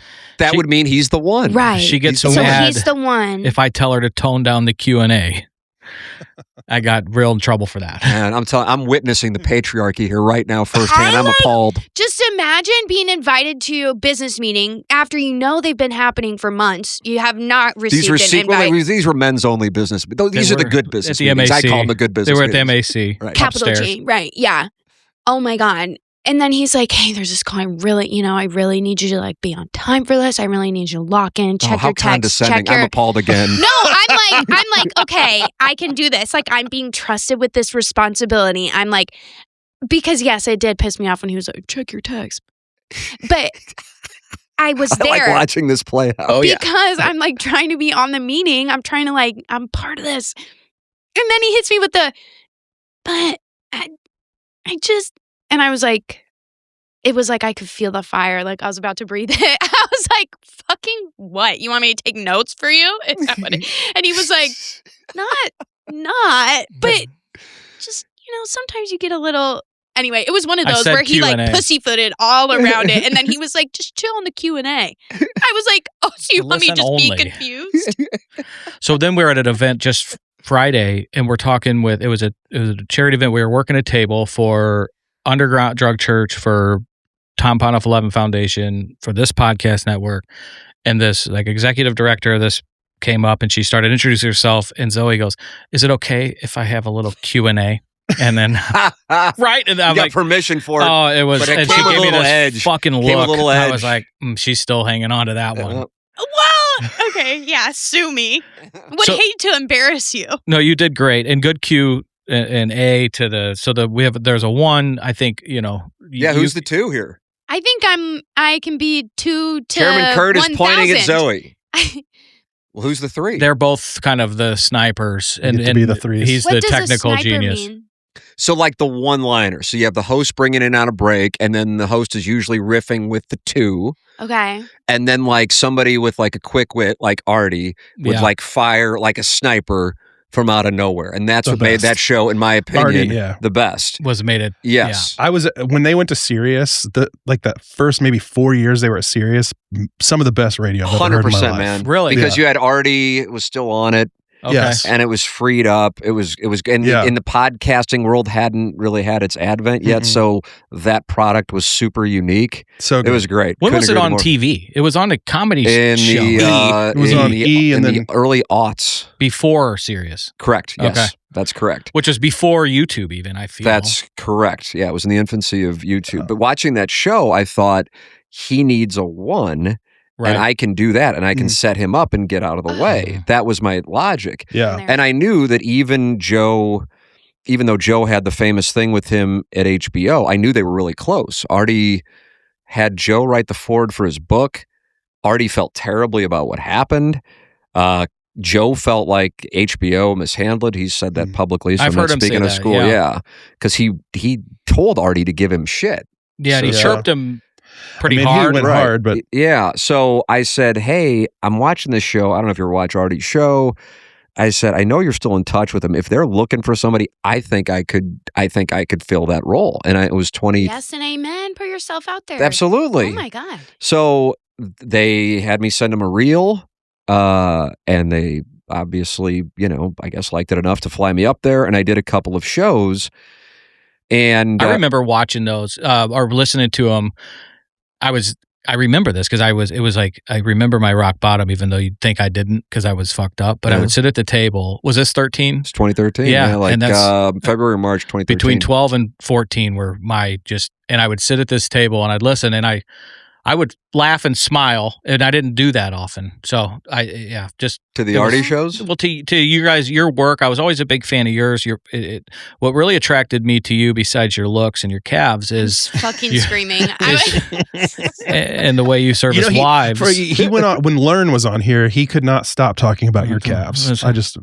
Learn was equally as impressed. Yeah, she said you're a good-looking Irishman. God bless her. It was your writing, the way you even. You lose me a little bit on the poker stuff, but I would read it because I couldn't believe people. In hindsight, I can't believe people read that shit. It was incredible. From the desk of Tim McKernan. And then I can't believe I would play for 12 hours and then go back to my hotel in Las Vegas and then write about it. Like that's fucking crazy. I could have swore that you had a problem. Like what kind of like junk? Yeah, man. I don't I listen to those TMAs or I guess the morning grinds and I listen, I go, that sounds like a guy on cocaine. Now I know I didn't do it and I would tell you if I did. Just to be able to write and articulate a poker hand the way you do it, I was like, this guy, I'm going to run into Larry Flint and do keys together. You think so? Do you really think so? Are you watching it? Like, kind of like, is this a cocksuit?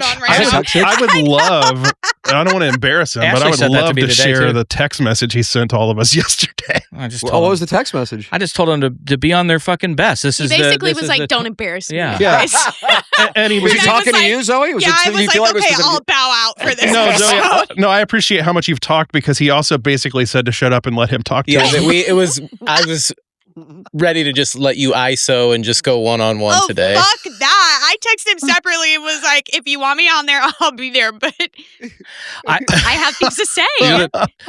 I'm enjoying the hell out of this. So I just want that on the record in case anybody has any. I'm glad you're here. I am enjoying the hell out of it. So I remember you writing, and I was like, I'm going to run into this guy at Larry Flint's and do keys with him. I was there all the time. More Hollywood Nights. Evangelizing in the back, like. So you didn't meet my. No. You may or may not have met my ex. Oh, really? Yeah, I was engaged to one. That's true. Those texts are true. I was engaged to a stripper. Really? He's engaged to a stripper. I did. Were you really? My old man. What was her stripper name? It was her real name. She didn't change really? it. This was at Larry Flint's? She was at Larry's. I was at Hollywood Nights, which is now, I believe, Scarlett's. Yeah, so... God. I mean, over there with... so Scarlett's much. like the cabaret. I know. She did both. Yeah, I would see him. Who, Bobby? Yes. All right. The Grim Reaper. The Grim Reaper of radio. I would see him. I mean, we were there until 6 a.m. Oh, that sunlight is the brought worst. some of them home. I mean, that's a ride to Clayton too. Okay, so you were out of Wash Ave. Yeah, this was before I lived on Wash Ave. I was living in Clayton. You were all right. Yeah. Oh my God, it was the greatest though. I have there isn't a part of me, even though I've been married for 15 years and now have 2 kids, and there isn't a part of me that goes, oh, I regret that, and I don't want my kids to do that. I hope my kids do it as well. It's the greatest. It really is. It's like hooking up with strippers and drinking and fucking off. I mean, maybe this is the right podcast for that. No, it's absolutely this is the right one. If out of the three, this is espousing that, I should say. Yeah. Okay. It was the greatest. It was fun as fuck. I guess with the benefit. How old were you? In my 20s and early 30s. Perfect. It's a good time. Well, I mean, we would close bars down in Belleville and then just go. From Centerville, then to Washington Park, and then some buddies of mine owned some places deep in Washington Park called Wise Guys and Cheeks, and that's where they're right across the street from each other, and that's where the class went down, but the willingness went up. Did you know that one of those strip clubs is only open in the daytime? A matinee. Isn't that the craziest? For the working woman. There you go. 9 to 5 isn't just for the men. We had for the night shift men.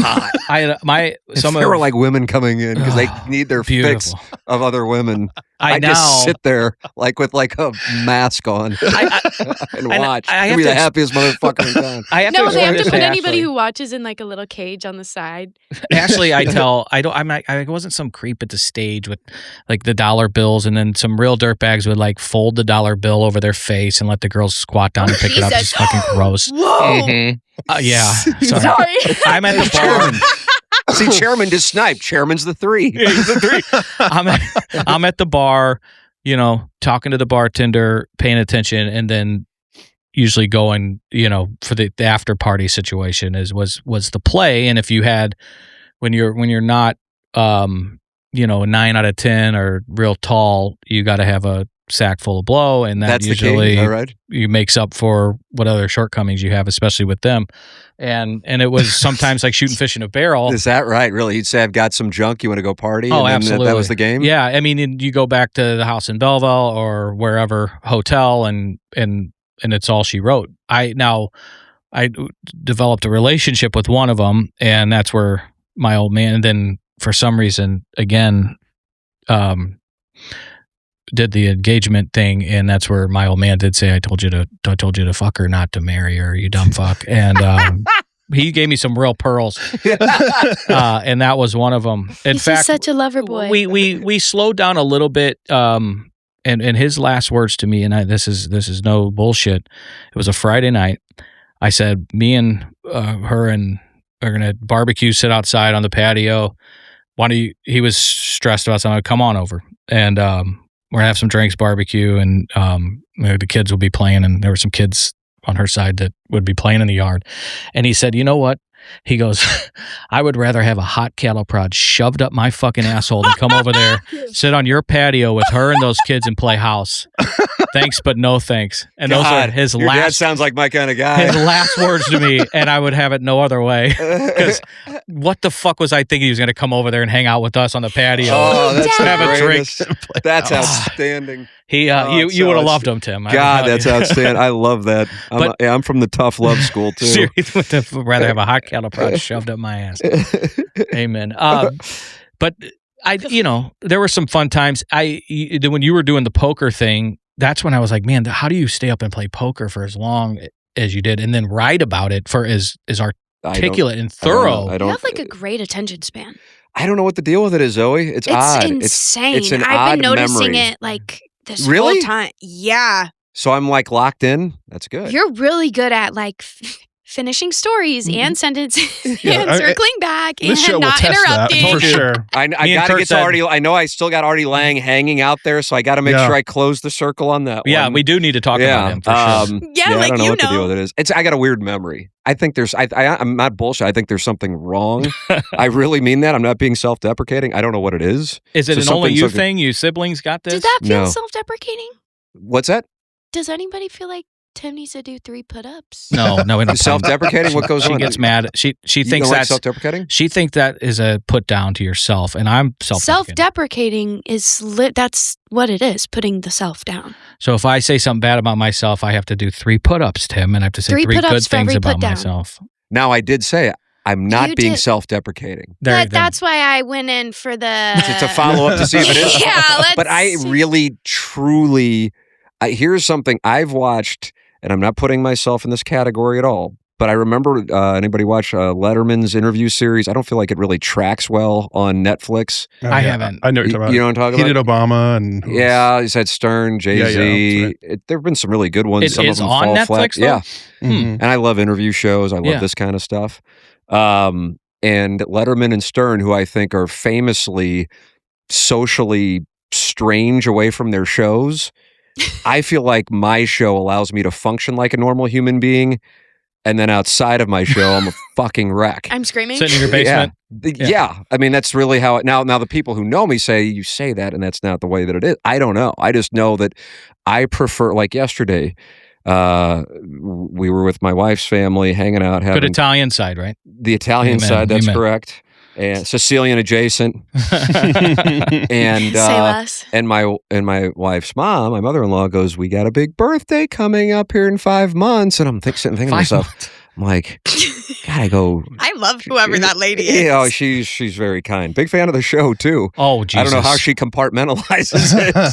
And I'm going, what is she talking about? And I go, I guess she's talking about me. She goes, what do you want to do for your birthday? And my wife steps in. She goes, you have to understand, Tim doesn't plan anything and he wants nothing to do. Even though my mother-in-law is trying to be kind and saying, I have this big birthday. And she goes, what do you think? I go, honestly, I don't really think anything of it. I'm not really thinking of it.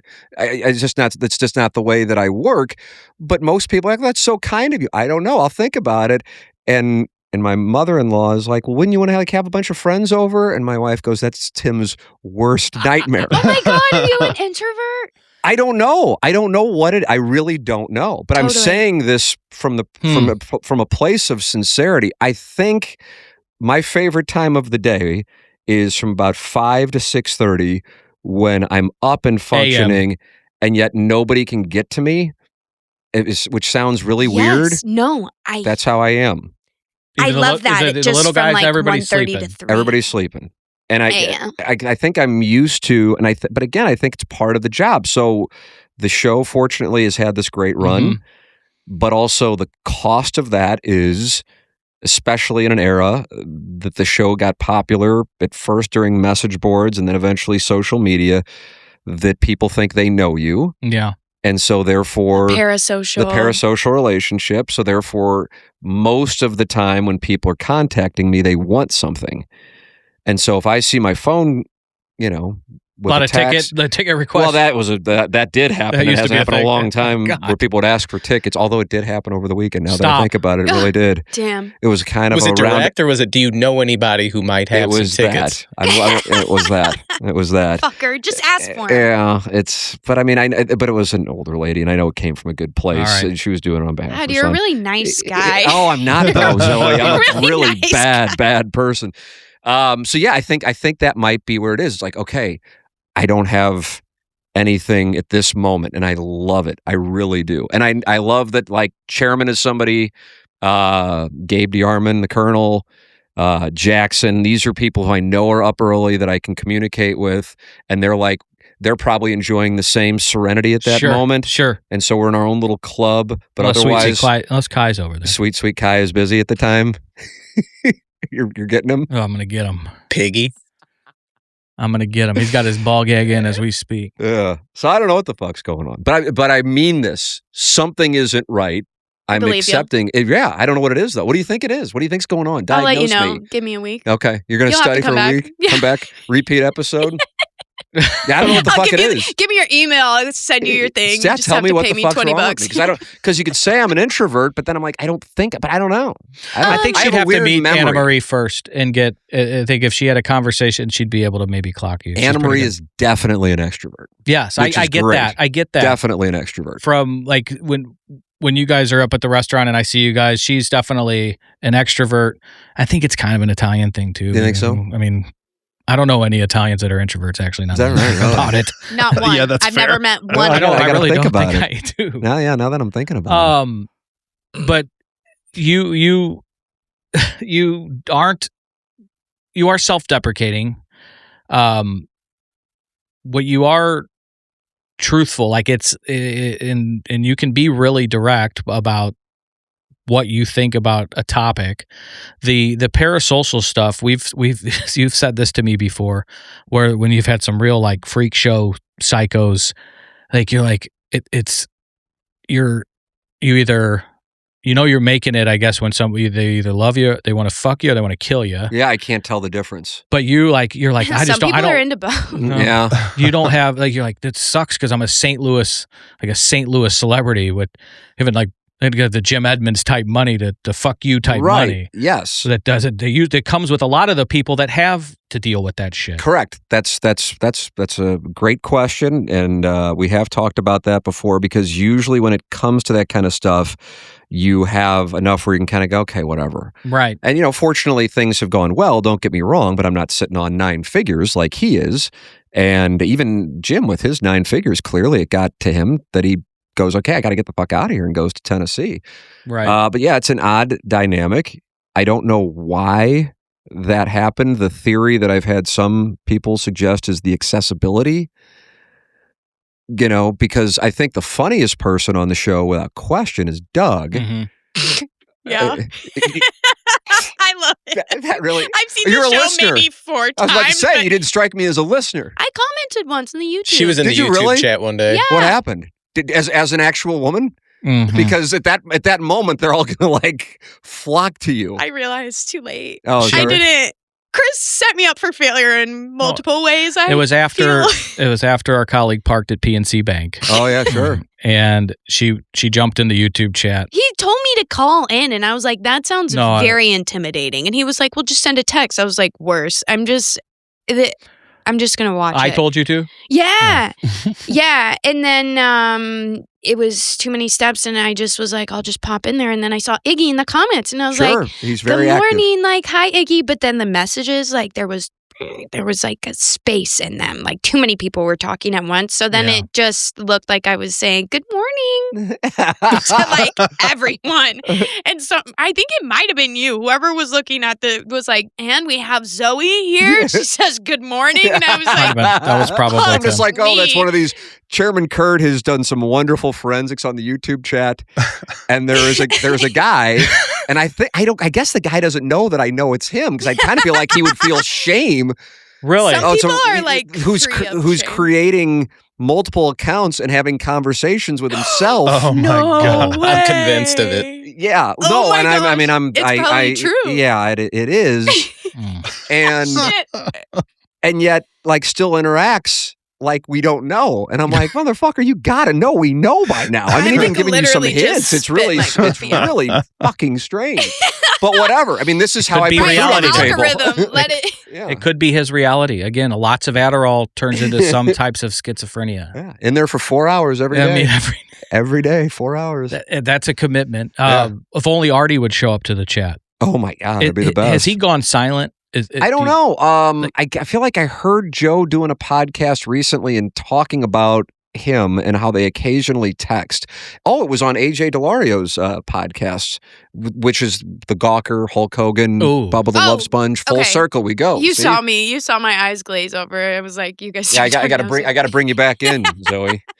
Yeah, it's like when I see Bubba Sponge. Yeah, Bubba the Love Sponge. Bubba the Love Sponge, my bad. And talked about how he stays in touch with him. But Artie could not have been kinder. He is a wonderfully good-hearted person. We did that first show in New York. And I remember the dynamic, as crazy as it is, because it's getting really into the weeds here, with the setup of the set. I was on one end, Artie was in the middle, and then these guests who he knew. And the guests, the 2 nights I was there in studio, one was Jim Norton, and then the next night was Andrew Dice Clay. Well, I mean, these guys know Artie. They don't know who I am. And so in order for me to participate in the show, I had to like talk over Artie, across from Artie. And so it was just kind of a fucked thing. Yeah. In addition, as it turns out, he was on something. You might be able to diagnose it. I don't know. But he literally like was talking to Dice, and they would shoot us during the commercial live. And he started to fall asleep standing up. Oh, really? He was so fucked up. Oh, heroin? I think he would do probably uppers and downers. I mean, so he would disappear to go to the bathroom during the commercial breaks for a while. And this was kind of something they were used to. And the thing I would say about it, because it was this incredibly, it's probably my most significant sliding doors moment in my career. The second night, after the first night, again, speaking to how kind he is, he really is. He's a really good man. And I think anybody who knows him is pulling for him. I've heard that. Yes. And you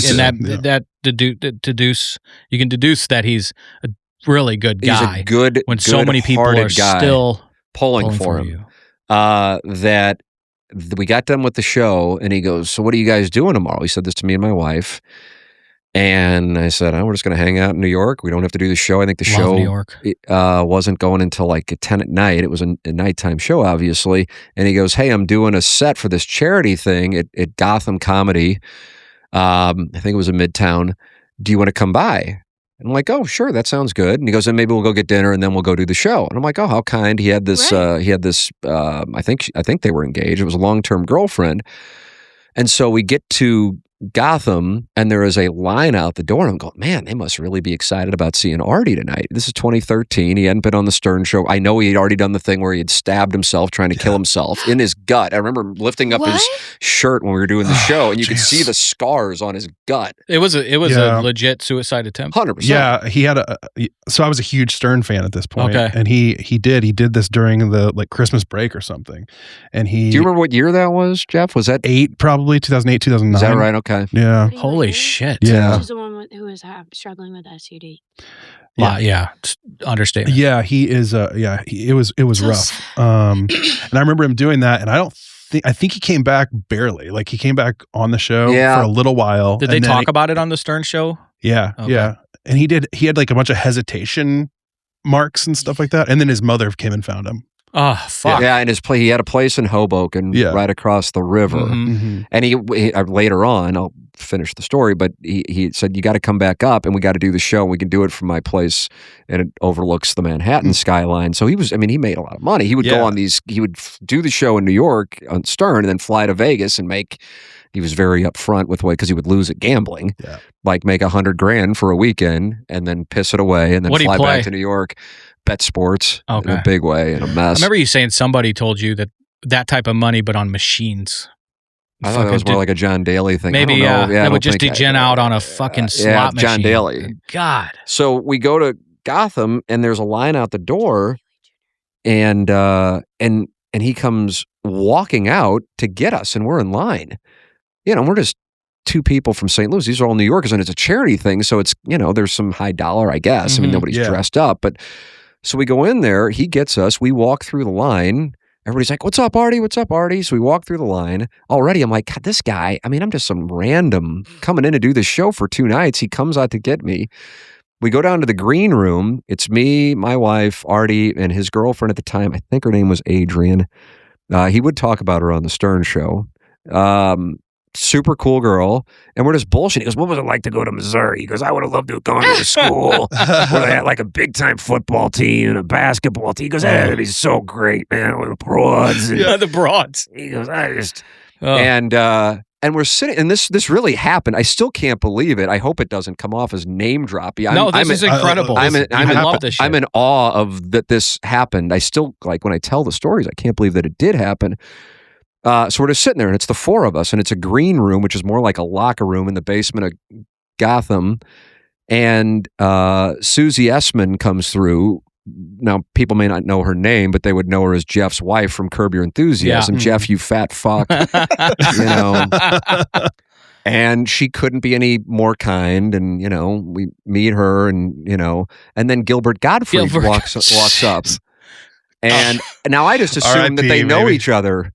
But I guess I mean, obviously Artie and Gilbert know each other, but I would have thought that they had met, his longtime girlfriend.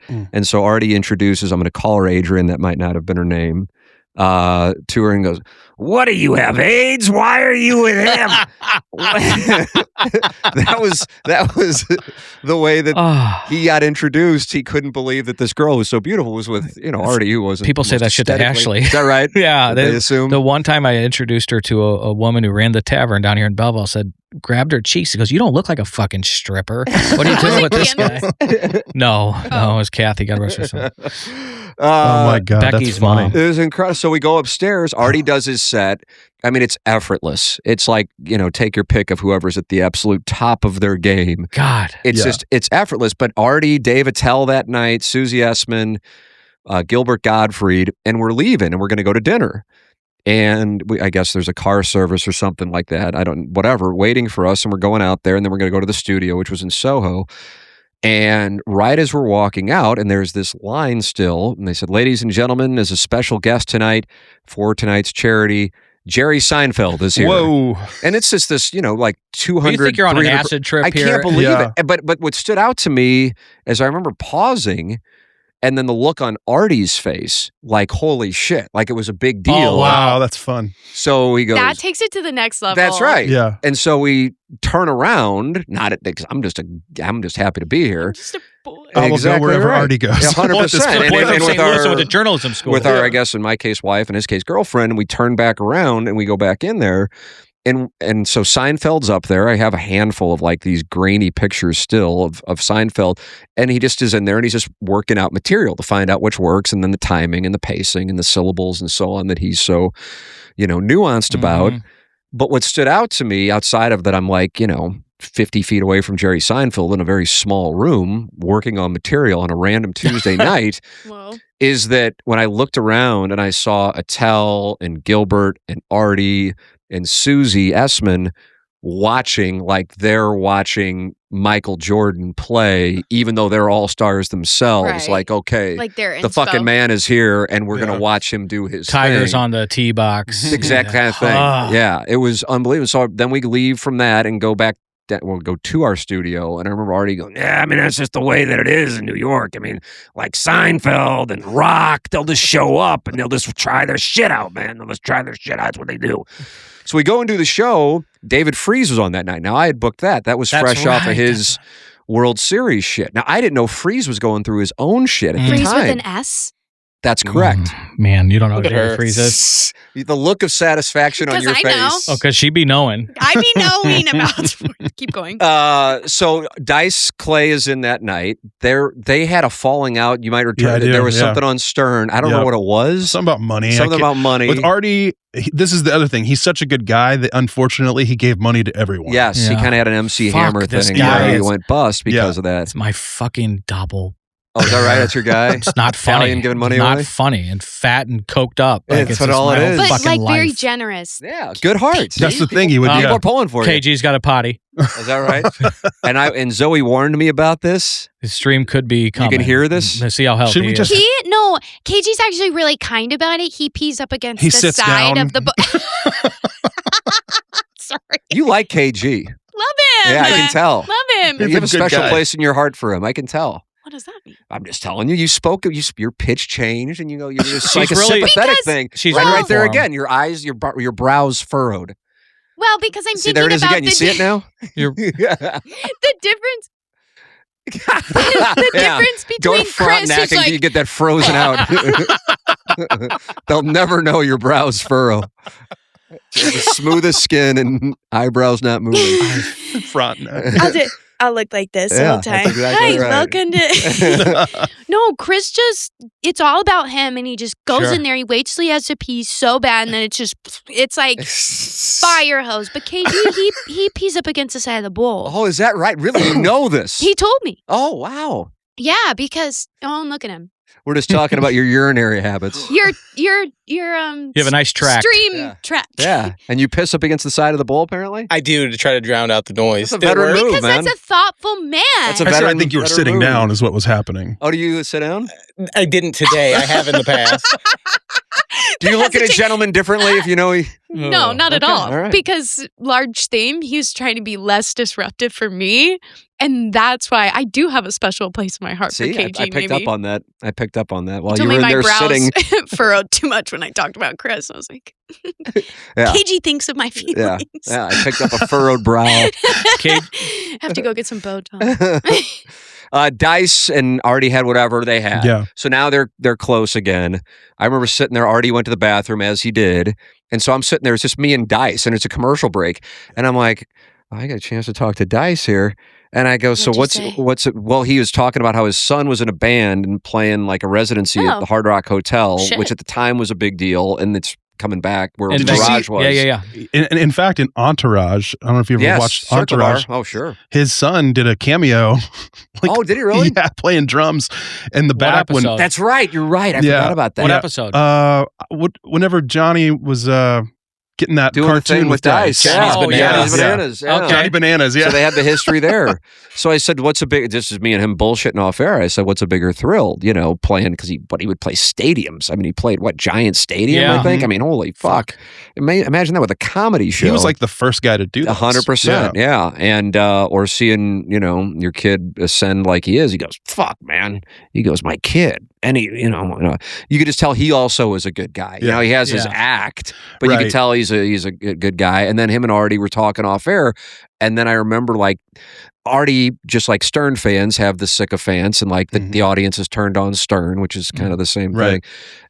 They would study every little frame, and then they were sending me clips of Artie standing there falling asleep and going, hey, what was going on? And they didn't know me. They just found my social media. Oh, really? And they're asking what was going on. I'm like, I don't know. What am I, HR? I had no idea. So Freeze comes on later on that night, and it was just going to be one segment. He's down at spring training, and Artie's like, David, can you stick around for another segment? Maybe we'll talk about coming to the Yankees. And David's like, the fuck? I play for the Cardinals, but okay. So he comes back for a segment. Artie's just saying nonsense. He's doing impressions of somebody I can't, maybe Mel Allen or something. It's just nonsense, and you can tell Freeze is amused by it. David, can you do one more segment? One more thing. And I think, so my wife winds up going out with his girlfriend It was it might have been my wife's birthday. It was, I believe so. And so they go out and just get drinks. And I'm fine. I don't think anything of it. They're going to go get drinks. I think Artie might have been a little, I don't know what the right term would be, overly cautious of his girlfriend going out without him, whatever term you want to use. Okay. One of those. Whatever. Little jelly. Whatever term that would your be. Coverage, you got to. And so he was like, where are the girls? I said, oh, the Knicks are running a train on them right now. Oh my God. Just so, Oh boy! That's so quick. I'm like, what? I don't know what Right, they are. right. I'm in here with you, talking to David Freeze for 3 segments after you fell asleep talking to Dice. I'm already, and we just saw Seinfeld. My You're focus like, I blacked out. Yeah, I'm gone. So then we leave. And it's just me and Artie, and we're trying to find. There's a sushi samba. There's a few of those around the country. I don't believe St. Louis has one just yet. Damn it! But there was one in Lower Manhattan. I'll talk to Mark. He can bring one see in. if he can get one, acquire it. And it's. I remember I'm walking, and we're trying to find where they are, and it's just me and Artie, and it's like 1:30 in the morning, and he's like waddling behind me, try to catch him. He goes, what street? He goes, I'm going to stop off and get a slice. We'll find these broads. These broads. I don't know where these broads are. This is literally Pond Dog talking right now. It's unbelievable. Like, I can't believe, but I can still picture it in Lower Manhattan. It's like 1:30 in the morning. We find him. We're at a bar, and his girlfriend comes up to me and goes, how'd the show go? And I go, I got to tell you, I think it really went well. And she goes, well, what do you think? And I go, I don't know. They said they want to have me come back. And she goes, okay. She goes, can I have your phone?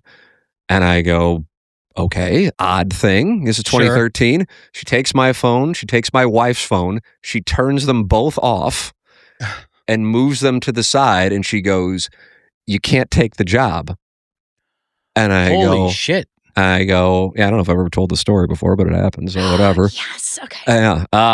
And I go, well, I said, why is that? And she goes, he's just not right. And she goes, my understanding is you have a good thing going in St. Louis. She goes, I don't want to see you pick up and leave that when I know he's just not right yet. Mm. And God bless this girl. Yeah. Mm-hmm. And so that, and I've never since, and maybe I should be, but never like taken somebody's phone and turned it off. That's the part that's super dramatic, like a movie scene. Yeah, absolutely. Yeah. It's like a movie Anna Marie scene. would vouch for that next time we see you at. What did she say? Anna Marie? Yeah, like it's. I mean, I think I'm sure we talked about it. Yeah. I remember we were flying out of LaGuardia the next day to go down to spring training because I saw Freeze the next day or 2 days later down at spring training. So we were flying from New York down to West Palm. Pre-LaGuardia renovation? 100% pre. But we were flying on something that you don't see coming out of St. Louis, JetBlue. Sure. And God bless, I don't know who booked that. It certainly wasn't KFNS. I guess that was probably the people at DirecTV, which was the platform Artie's show was on. Mm-hmm. And I'm like, I swear this sliding doors moment still fucks me up. So we're sitting there and they move whatever the thing is where you're connected, the walkway. So we haven't gotten onto the tarmac yet. We haven't even moved, but you can't exit the plane. I don't even know if that had been removed yet. And I get a phone call from his executive producer. God, I can't remember that guy's name. And I didn't answer the phone. I guess I had my phone off because for whatever reason. And now we're not going to, they said there was going to be a delay. And I checked my voicemail and he goes, Tim, if you are still in the New York area, do not leave. We want you to come back and do tonight's show. And all I had to do was fly down to do a show that theoretically, I guess I was operating in TMA, and I could have definitely said and would have said, I got to do this show. You know, I want to do another episode of this because I would have loved to have done this. And I couldn't get off the plane, even though I could see LaGuardia's, 100 yards at the most away from where we were sitting. I couldn't get off the plane, and it was torture because I would have gotten off the plane in a heartbeat to stick around, even with what his girlfriend told me. Really? Right. Because I was of the opinion, probably like so many people in his life, not that I could fix him, but that he could be fixed. Mm. And I also, I had told the director, I don't know the executive producer's name at DirecTV. His name was Chris Long, not the former Ram. that's why I remember the name. And I told him, I said, my vision for this show is I can be the point guy. I'm absolutely not the star. The talent is Artie, period. And I had this relationship with adult star, and I still have this relationship with adult star Caden Cross. I'll never forget the day you introduced me to her. Oh, is that right? You met her? She signed, and it was on my fridge till the day I went to rehab, and she signed "Stick It in My Ass, Love." Caden. Really? I didn't know that she was into that. Star. I was wondering what you meant. It was at it was Hot Shots or something. Sure. Downtown, Absolutely. right by the ballpark. They tried that. Yeah, that was at the table. Yeah, she signed that for me, and I think I still have it, but I think it's like in a safety deposit box. It was a really important day. Really important day in my life. Well, we had always said that we wanted to do a show together. Why haven't you? Well, oh my God! It almost happened as recently as last year. A radio show, not a film scene. You just seemed really upset about it. Yeah, a program. Not a film scene. Throw Manuel in there. Yeah, Manuel. That's the Plowhawks guy. He loves that Manuel. So I told Chris, and he had to have been and it was a long email, and it was just something that like now I am like big time frown on, and I sent him this long email, and he's the whatever he was at DirecTV, the head of entertainment. And he had to have been like, who the fuck is this guy sending me this? But I said, here's my vision. I'm the one. I can bring it in and out of break. And I set Artie up. So that way, because Artie's used to Stern, but Artie was in the role of being the host. And it kind of diluted his talent. You know what I mean? If he has to worry about the formatics, then he can't be the sniper that he is. And Caden, and it was a television show. You're not asking Brett Hall to play defense. No, you let him do what he does best and get out of the way. And that's what I wanted to do with that. And so they're like, we love this idea. Let's have you guys do the first week of May. And I think that it had to have been in either February or March. So Caden was going to fly from LA. Artie's obviously already there. And I was going to come back up from St. Louis. And as it turned out, Caden got pregnant. And really, I didn't know that. With her daughter, who now obviously is 13 years old, and so she's like, I want to do this so bad, but I mean, I can't do it. Now who knows what would have happened? Probably nothing. But yes. I loved the idea. Nothing would happen. I don't want you to live in that. But I thought that thing could have been so successful. But it was torture when they wanted me to come back into Manhattan, and I'm sitting there on the plane, and I couldn't get off the plane. Oh my God, it was building brutal. Go ahead. Do you think the show would have been as good post Mr. Lange's getting right?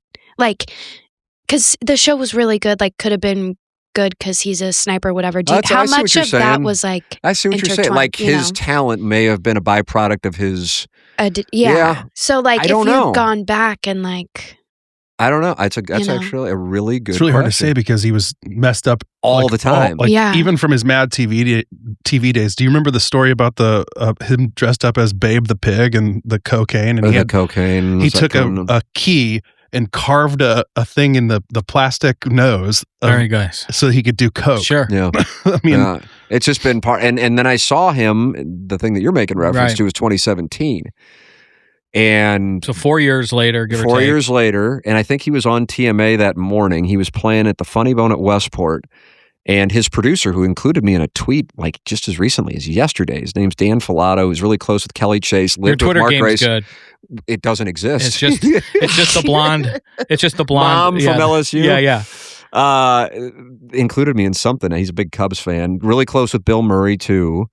And Dan was involved in Spinal Tap somehow. Close with Kelly Chase. Anyway, he was Artie's producer.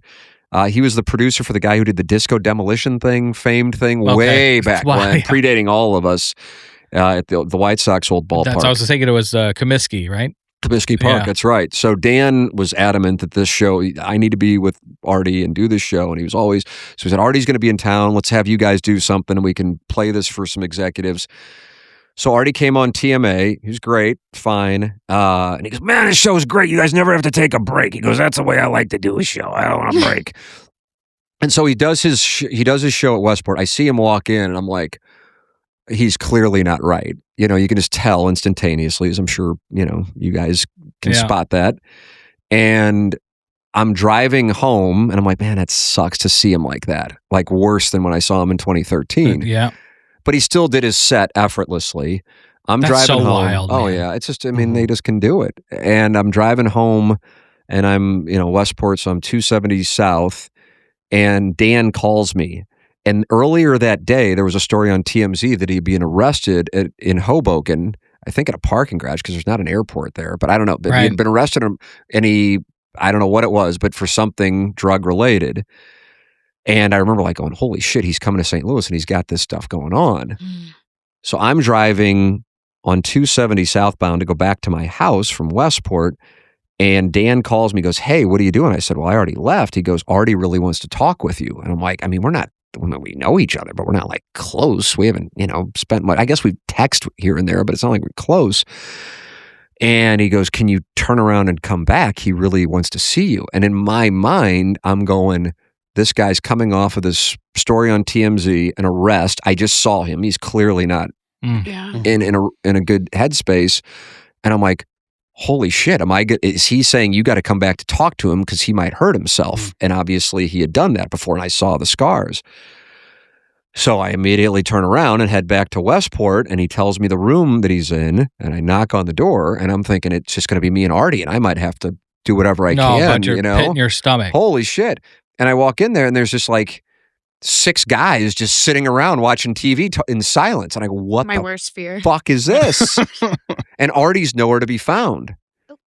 And oh my God, and then you got mugged? And I did not get mugged. Oh. Then the door opens. It was a suite, and it's Artie, and he's starting, what's going on, man? How you doing? As it turns out, now he has told this story, in that room, while I was standing there, that's when he broke up the cocaine with the salt shaker and snorted the glass that then caused his nose to now I haven't seen him, and maybe he did get fixed. some, He got some. I mean, I feel that in my snorting broken glass. Up. Sorry. If you put Artie's name in Google, it goes Artie Lange, then the next one is Artie Lange nose. Yeah. Like that's just because that's what stands out the most. So when I saw him, I guess I have a picture from that night now that I think about it. And I guess we can do a before and after on the nose.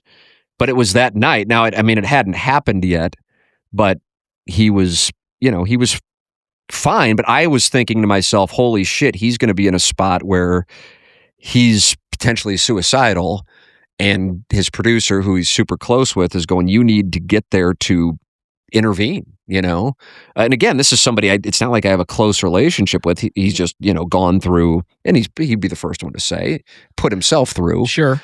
A living hell over the last, I don't know, what do you say, 25, 30 years? Oh, easily, it's been. Is he clean today? Do you know? I honestly don't know. I don't know either.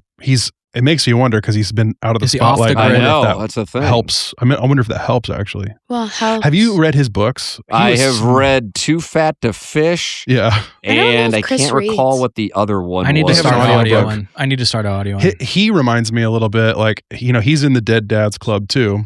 Yeah.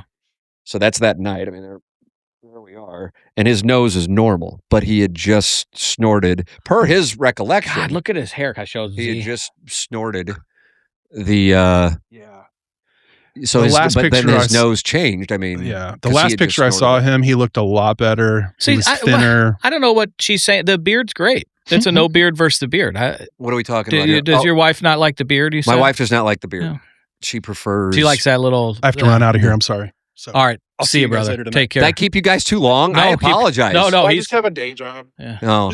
Bye, Jeff. We can go as long as you want. I mean, we'll land the plane soon. You probably got things to do, but we can go as long as you want. This is incredible about so Artie fun. because I think about. I mean, I go to New York quite a bit. I always think about him, and if there was ever, if because a lot of people that do get clean and sober turn to this type of work, and maybe he's doing that quietly. He could help. I really don't know. I feel like the last time I talked with Dan, he hadn't talked with him in a while, but that's the last time I talked with Dan, and which was about a year ago.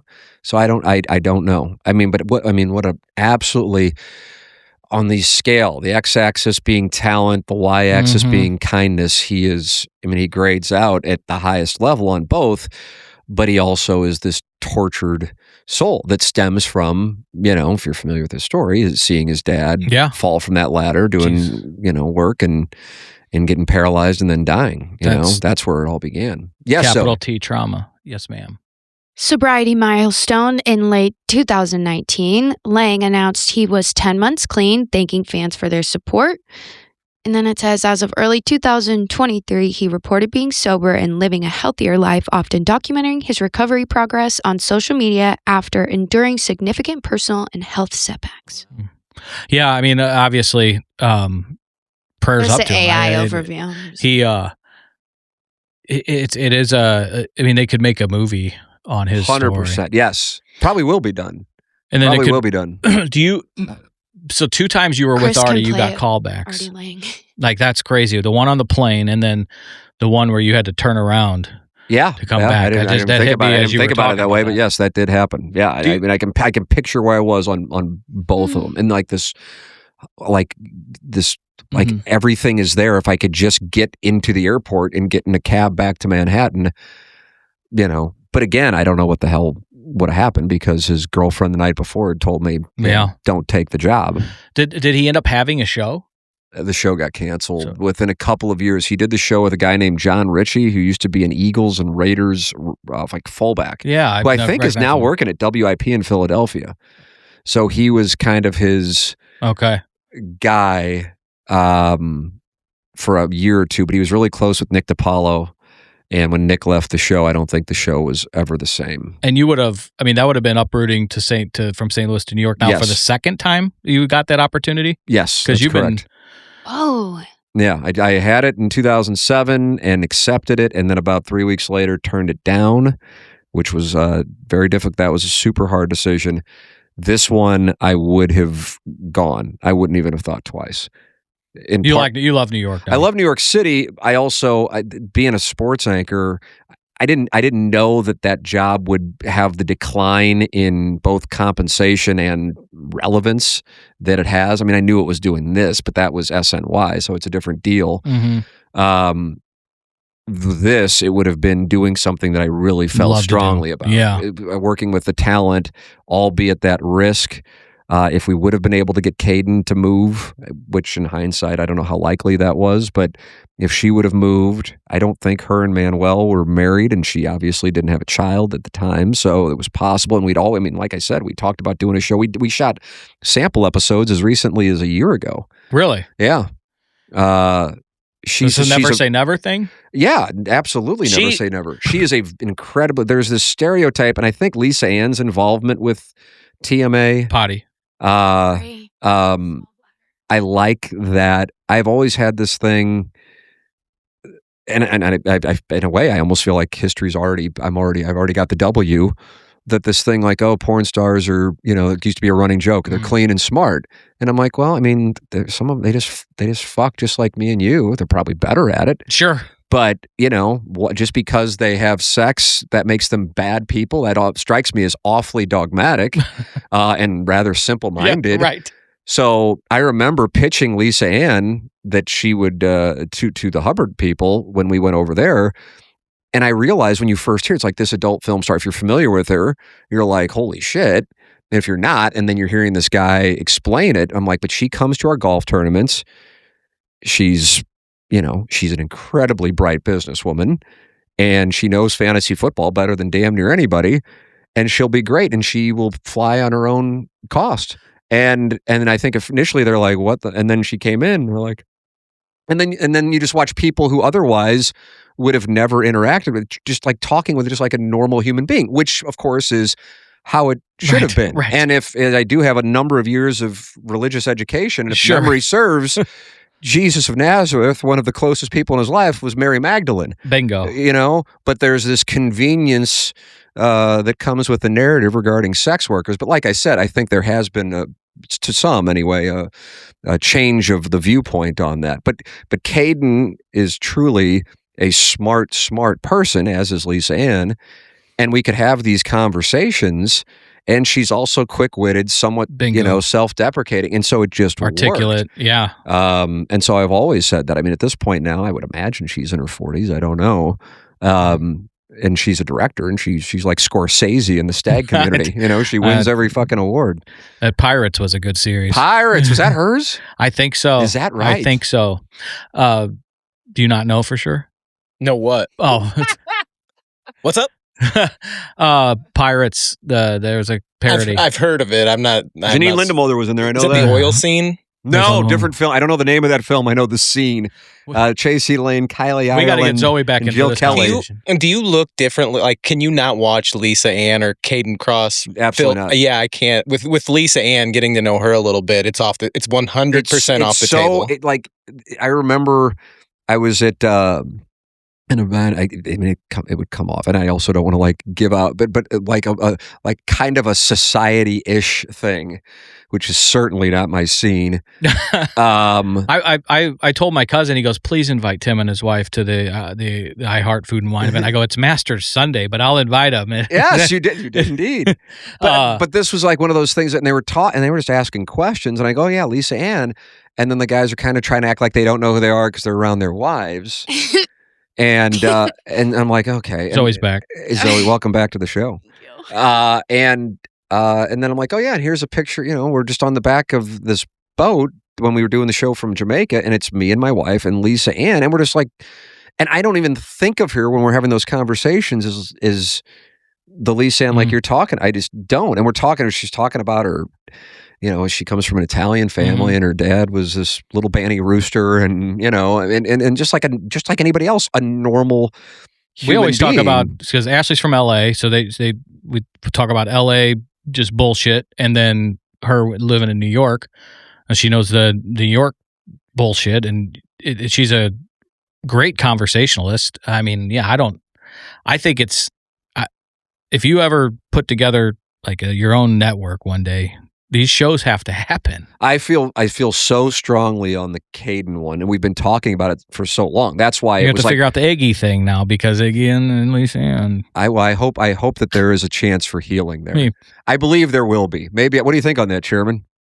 You don't think so? Really? You and Iggy made peace right here across this table. Oh, is that right? Yeah. Still a crazy move on Chris's part. What happened? I had them both in. Didn't tell. Did he tell you Iggy was going to be here? Oh, I don't know. And I don't care. It never was I mean, we butted heads a little bit, but he always... Yeah, on a 1 to 10, that strikes me as a 2. The Lisa Ann one I don't is have more the of a balls 9. to do that. And I actually think, even though Iggy is like in the producer Joe, landing strip Zoe, category of holding grudges, I think Lisa Ann might be the one to say. That's what I think. I think Lisa Ann would come back to do stuff with TMA, but I don't know if she would come back to do Iggy's dead to her after TMA. And I don't think it was because of the thing that happened on the show. I think when he was going after her, when she was in a week, was Radio City Music Hall. The Matt Rife thing? It was Matt Rife. Right. And he had... Oh, wait. In my opinion, took it a little too far. Sure. Whatever happened on the show was but it really, that one bothered her more than the show thing, the reason, I believe. The reason I don't think so is because I don't think she would. I think he could swallow his pride. Yeah, because for her, she has absolutely no reason to. But even though I've texted with her, I guess within the last year.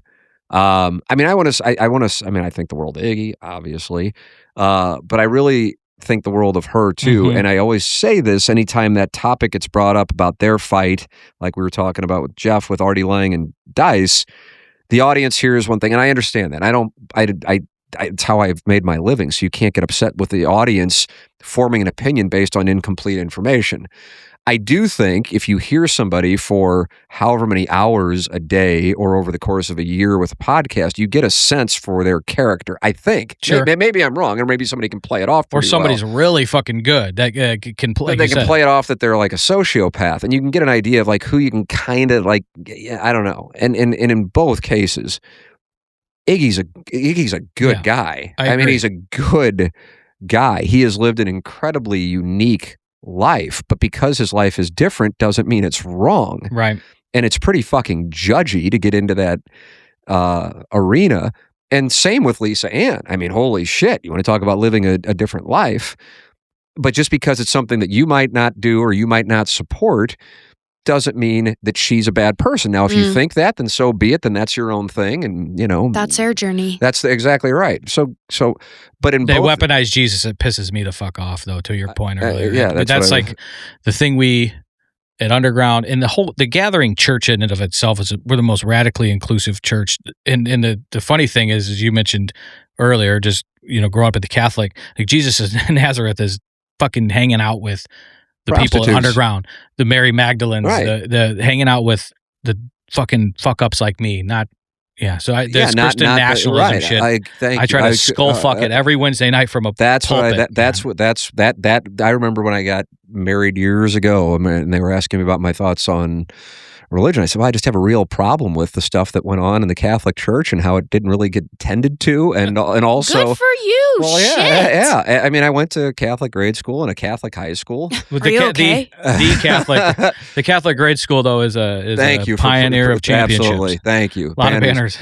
But Lisa Ann came in when Jay Randolph Jr. was. Now the thought was he was going to be there for our first ever TMA awards, and she was coming in on her own dollar. Yep. To be there, flying in from New York. I mean, this person, and you can say, oh, well, she's a famous porn star. That doesn't really count. But she's still incredibly well known, has made an absurd amount of money, in part because of her savvy business skills.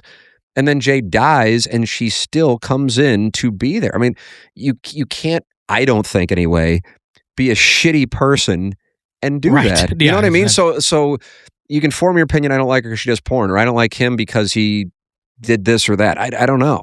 They're two people who I like and have a great deal of respect for who got in a disagreement. But that doesn't mean that one person's wearing the black hat and one person's wearing the white hat. They're in a disagreement. If I think somebody's a shitty person, I assure you they're not in my circle. Right. That's just that's kind of basic. but he don't fuck with lames. Is what he's saying. You don't fuck with lames. They're out, and I'm not. You're not coming back in either. There you go. The times I've spent with Lisa Ann, one of the golf tournaments, and I think she wasn't just buttering up. Eric's a good looking guy. Eric's a hottie, but she was like, "I'll come on your guys' podcast anytime when you guys get the podcast launched at IRC." So she's always welcome. There was actually a time we were in Manhattan, and we've always talked about Joe and Pat's great pizzeria, the OGs in Staten Island. They do have one in Midtown now, and we were going to meet there, but she was actually out of the country that day. But I was like, me and Ashley and her grab it. Like she's awesome like that. She's not. I mean, she's friendly. She really respects like the wellness and like sober lifestyle, and she's fucking really smart. Like really, really smart. We've talked about how she's reclaimed and owned her own content. She's got the story about the co-op that she ran in LA. So yeah, the Lisa, fucking judgy fucks. If you're out there, please come hang out. You would hang out with Lisa Ann? You'd love her. Yeah. Are you familiar with her work? Not at all, but he just you didn't see her documentary on Sarah Palin? It's good. No, but I'll bet it was really good. It sure was. She sounds like an inspiration to me. There you go. I don't know which. Amber Lynn is going to be coming on the podcast at one point. Iggy's got me connected to her. Oh, is that right? You might know her from her 1994 drama Hot Holes. Hot Holes? It was a good one. That party, that end of the year. Chairman Kurt's out of my purview. I feel like I'm not on camera this entire time. You super are. I am? I don't know if KG, I don't. But like the social media clips, I'm turning to. Can't you see it? Oh, there. Okay, so I am. All right, good. All right. And then we got the room one. Yeah. All right. I just don't want to fuck up your social media. That's before we do. Don't worry, I'll handle you real quick. You won an award at that in your tuxedo that night. He did. He was the listener of the year, Zoe. The inaugural listener of the year. That was what? For TMA. I wasn't working on the show at that point. I was like, they give it to Zoe.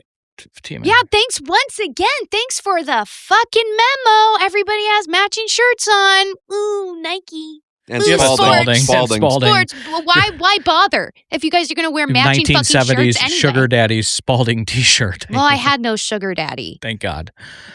Oh, that's literally. Sorry. Anyway. Yeah, Zoe would have loved a few extra dollars. Sure. Fucker. The Hogwarts got them. Or whatever their names were. That award show, I'm proud of you, great Kurt. Night. Thank you. That was my work on TikTok. I think I might have came in runner up for Texture of the Year, but I think Arbor Day wasn't there. Oh, so I accepted the award as second place and had you read a thank you speech about a girl getting she was service one time left some gum somewhere. Oh yeah, I remember that too. It was a long morning getting gum out of where she left it. Anyway. Crazy place to. Yeah, sure. Cocaine, gum in an armpit. Cocaine. It is what it is. Before we land the plane, the charitable arm of TMA, was that it's been incredible. That's the audience. That's the audience, and that's the audience. That's not me. That's not the guys on the show. That's the audience. For anyone listening, he did like even full hands, like cut. Yeah, he really meant that. Because I suppose there may be some things that I should get credit for, and then things that I should get blamed for, and that's fine. That comes with the job. But when it comes to the charitable thing, which is so selfless, that is the audience doing that on their own. And I'll do the hand gesture again, Zoe. Boom. There it is. That means that's Dealers it. change. Read and weep. That's it. That's the audience, and that's a great thing because, truthfully, like I don't know how we got this audience that has so much talent. I mean, Kurt was a part of it, and the talent, the creativity.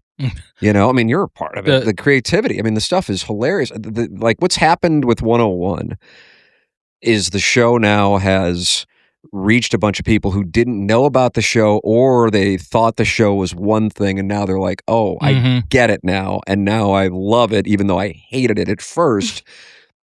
But in addition to that, that's because the audience is such an active part of the show. Secondarily, a number of the people in the audience are just really high quality people, high character people. And so when we've had, I think the one that stands out to me the most would be Larry Nickel, in part because, you know, Larry Nickel on the show, this WWE, it's a satirical big thing. Day for him today. What's that? Fresh off of WrestleMania?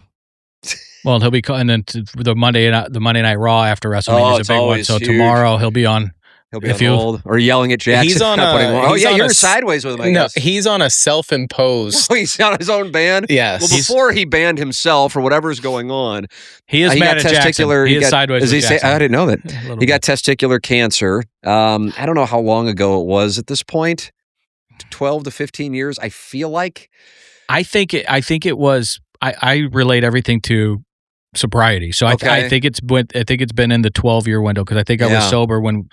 Because I remember, I mean, the dollar amount that was raised, $65,000 in like a matter of hours. Yeah, I was like, and again, that's the audience. That's why I didn't do that. I promoted it. Sure. But the audience did that, and so sometimes, and I'm not trying to. Any charity is especially if it comes from a place of, you know, just pure goodness, is a beautiful thing. But I'll sometimes see stations promote that they raised X for this cause that they spent weeks promoting, and it isn't as much as the TMA audience donated, not for a cause, but for an individual because they loved him. That, to me, is an indication of the strength of the audience, not the size of the audience in a backhanded way to pat myself on the back. That's not it. It's this audience in particular. Not wide. Yes. Yeah. There's a couple that stand out. Obviously, Larry.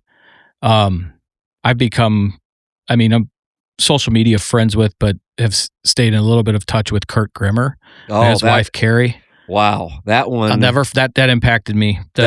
So his wife has passed away, but came in for a sound story. And I have done hundreds of those at this point. That's Chairman Kurt and I work together on that. And, you know, usually I will do them, but it's just like a conversation. It's like this, it's just a conversation. So I don't really need, unless I'll check the notes in advance to make sure that there isn't something that they either want to make sure I talk about or that I don't talk about. And then I'm reading it. Were you in studio for that, or was that Jackson? When she came in, it was you? Okay. And I remember going, fucking angel of a human being. Oh my God. And I remember reading it in advance going, oh shit. I didn't, this is 5 minutes before she's coming in. I'm going, oh my God, she's dying. And she's in her 30s, I think, or maybe 40s. But either way, she was a mother late 30s, of two. Early 40s tops. Yes. Yeah. And yet had this incredible perspective. Children. Just phenomenal. And I mean, a wonderful, wonderful person. And yes. Came to that year end. To the year end. We gave her the J. Randolph Jr. Award. Which was really cool, man. Yes, and her husband Kurt, that was incredible. Another one, because I just happened to see his father about a month or so ago, was a TMA fan page member who passed away at a young age out of nowhere. And I guess I maybe saw that there was a GoFundMe. I don't recall how it came. And I was about to go in to drive in, it's 6:40 as always for the show that starts at 7 o'clock. And I thought, I'll post about this just to get it out there and maybe get a few eyes on it that otherwise wouldn't see it. And then it wound up raising, I don't recall the exact amount, but it was a significant amount. And I remember his widow DMing me and thanking me, and we were in touch throughout it. And what it highlighted to me is I have been fortunate enough through this show's longevity audience to be a conduit to help people because I'm lucky enough to have this audience, and I'll have it however long. I mean, it's already been long, but I mean, if I have another 5 years, great. If it's another month and it's over, then so be it. But we have it. And then because of that, then I have an obligation to help. Right. Because all I have to do is just say, hey, we've got this situation. The tough part, the other side of it is you want to help everybody. And so when they reach out, it's difficult because you have to say no. Because if you do every single one of them, then the show just becomes a charity show, and then you lose your audience, which then causes you to lose your impact, much less, your job. So it's a fine line to walk. But I can speak to this, that when the audience has been called upon over the years, the audience has delivered. And I recall this, we almost went to Emmis, which was folded into, I guess, they spun off a couple of their stations. Emmis owned KC95, 105.7 The Point, 96.3, and 97.1, I think. Okay. Two of them went to what was CBS. It became Entercom, then became Odyssey. And two of them went to Hubbard. Got it. So Emmis was going to hire us. That's my relationship with our program director, Tommy Mattern, goes back to 2013. He was like, hey, there's something going on with that show. We want to bring you in. We just got to figure out what the right spot for you is. And then eventually he went to Hubbard when that all happened. And we almost went there in 2016, and they just were super skeptical of our advertising revenue. They thought I was lying. I mean, to just be blunt, which I guess in hindsight, I don't blame them. I've been burned by people telling me that their show brings in a bunch of money, and then the time comes and then they don't have the advertising dollars, and then you got a problem.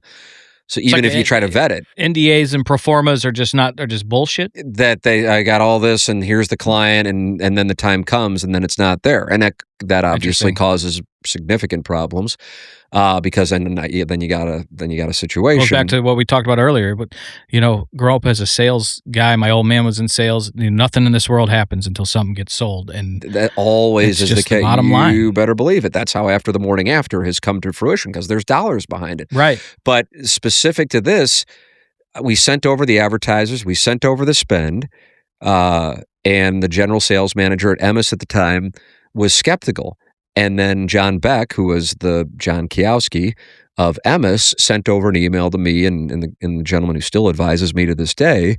And this was 2015 or 16. Says, send over your P&L. I was like, send over our P&L? What the fuck?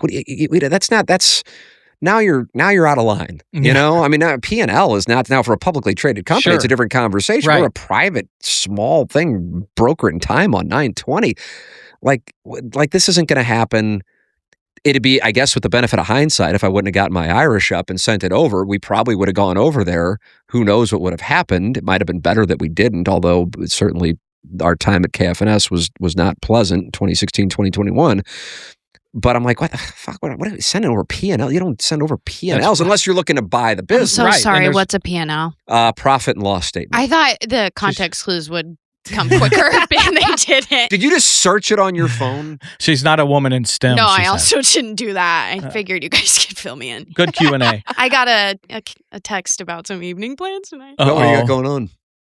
Marshmallow? Girls in the City? GITC. GITC. What goes on in Girls in the City? Oh, see, if only you listen to our show. I'm going to have to listen now. You will. It's in the last PAFO episode, Just maybe tell the one before. Girls in the City. And that's really all there is to it. It's more of an idea than a specific philosophy, a lifestyle. Do they go to Putt Shack? If you will. Not Not these girls. I mean, unless KG asked them, I'm sure they would. Do you know about this Just putt check on a thing? percentage I base, know I of it. probably What's asked. going You don't on? know about KG and I'm putt sure check? he said percentage. Oh. KG has can't had believe we've been 60 together so first long. dates at putt check. Yeah, you took somebody there recently. Now that I think Yes. about it. I've always taken someone that there right? recently. Wow. He's got the course down. That's the move? That's my particular it? move because I'm anti-meal. I like activity. first date. We've First fleshed date. it out. It's a good option. Yeah. Zoe's anti-putt, but I'm very pro first date putt. And I need a punch card because I'm there What's so your frequently. handicap at this fucking- You have an I've index? gotten to know the course pretty well. You let him win every once in a while, though. I let one win the other day. Yeah. Oh, And so then- this is another recent event. Mhm. I thought Wow. you said like a while I was on sabbatical. I'm back. I'm so fucking back. so bad. Get the fuck out of the way when the player's playing. Wait. So you're so back. How'd it go? We don't have to put. Let's get back to the P&L. Yeah. Yeah, the The piano. We fun didn't, the shit. piano we Sorry, didn't sorry. send. P&L. I mean, But what he was saying, like years later, he goes, "You remember when you almost went to Emmis?" And I said, "This was because he's at Hubbard now." And I go, "Yeah."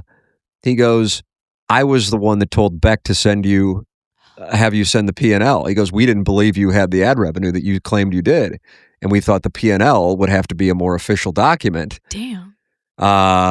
And he goes, "And now I know." He goes, "Pound for pound, you guys have the biggest show in St. Louis." He goes, Oh, "The problem shit. is you've always been on these little stations, and that's why." but there's no other big ones, like besides, I guess, KMOX. And Yeah, but the thing is, I wouldn't have it any other way. yeah, That's the thing. I wish we wouldn't have encountered some of the people we had to deal with along the way, certainly. Bubba But the Love Sponge. he was, he was kind of a parody. I mean, he was whatever. He was immaterial to the problems. Trust me. Oh my God. I don't even know if he I makes had the top 10. $1 every time I That's- said that. I don't even know if he makes the top 10. I mean, Zoe may not know this, but there's been big time like fisticuff fights in these radio stations. Yeah, I mean, not involved in What? our group, but, Right. But yeah, I love and God, I mean, I believe this wholeheartedly. To shout out to Brian McKenna and Vibe attracting the tribe, right? Like you to your point earlier, you don't surround yourself with shitbags in your personal circle. So your Vibe does, and he was he ended up, I think, smacking somebody around pretty good. A couple. Yeah, I mean, they were on the air making fun of his cancer, and I What? think two different this events. is that That's so fucked up. they too often are satirical, but it's also based in reality. Some of the odd shit like that doesn't happen in any professional setting other than this. Yeah, this it's industry. wild. But this industry is kind of, well, it's not winding down because clearly podcasting is playing a role in audiences, if anything, growing.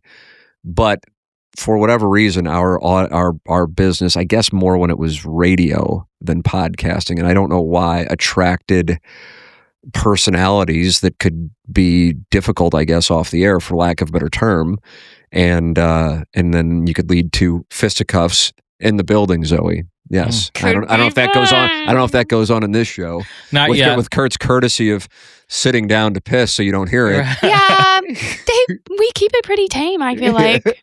We've had some fun guests, but I'd love to see somebody try to, what did you call it? Fist and cuff? fisticuffs. Fisting cuffs. Chinese That's finger hot. cuffs. Fisting cuffs. Fist Is that and chasing cuffs. Amy? Fist and cuffs might be a new thing. Fuck. I look Yeah, up. it's a new sponsored Yikes. segment. So what? Damn So it. in the charitable, Okay. there's recently, and this is probably news to you guys. A good friend of mine's a TMA loyal guy. He's really good friends with Mitch Cumstein. His name's Sorry. Is that his real name? Yeah, absolutely. Absolutely. God given name. Good kid. Hard worker. Hard worker. Gotta be. Clocks in early, Got leaves to late. be. not to be confused with Father Brown Eye, who's an actual deacon of the. That's correct. parish. He's in the Belleville diocese. Kevin's 16-year-old daughter just passed away from leukemia. 10-year battle. Elsa, they're big TMA fans. Her funeral is coming up, but then there's a group of TMA people that know Kevin that have just poured out. It's a Vibe tribe thing, man. And to be able to witness the good, especially in the hardest shit, is something that fucking gets me off in life. Like to be able to witness and like you said, steward good shit and it reminds you that it's still out there too. Because absolutely, there's a pride in the audience, this portion of the audience that you're making reference to helping. And I think it was a way to say, hey, we're here. You ignore us. And that's why they would write on receipts of sponsors, free dotem, to let them know the advertising is working. I mean, there was a pride in the audience that this show was on the outskirts and it wasn't getting what they felt like was the proper respect. And so it was like this upstart, And so that has led to a lot of kindness. Mm-hmm. But again, I want to reemphasize, Zoe, watch this. Look at that. Damn. I have nothing to do with it. I have nothing. The audience is doing that. That's not me. You've been kind enough to let us on to promote the Ollie Hinkle Heart Foundation, sold out the Masters raffle. TMA's done that alone the last 2 years. Has been a really incredible thing, all the work that Mark and Jen have done in that community. Yeah. So it is wild to as much fun as we can have. There's always the fringe. But to see when people do rally around those moments, it does. You do as a listener and a participant of that show, like you feel part of the gang. But that's the thing, as you should, and rally, as you should, because the audience is a huge part of the content of the show. So that's not. It sounds like lip service, and I realize probably a lot of hosts would say that about their audience. Sure, we have the best fans and all of that stuff, and whatever. I don't know who's got the best fucking fans. I don't know. All I know St. is Louis Cardinals. I know B-fibs.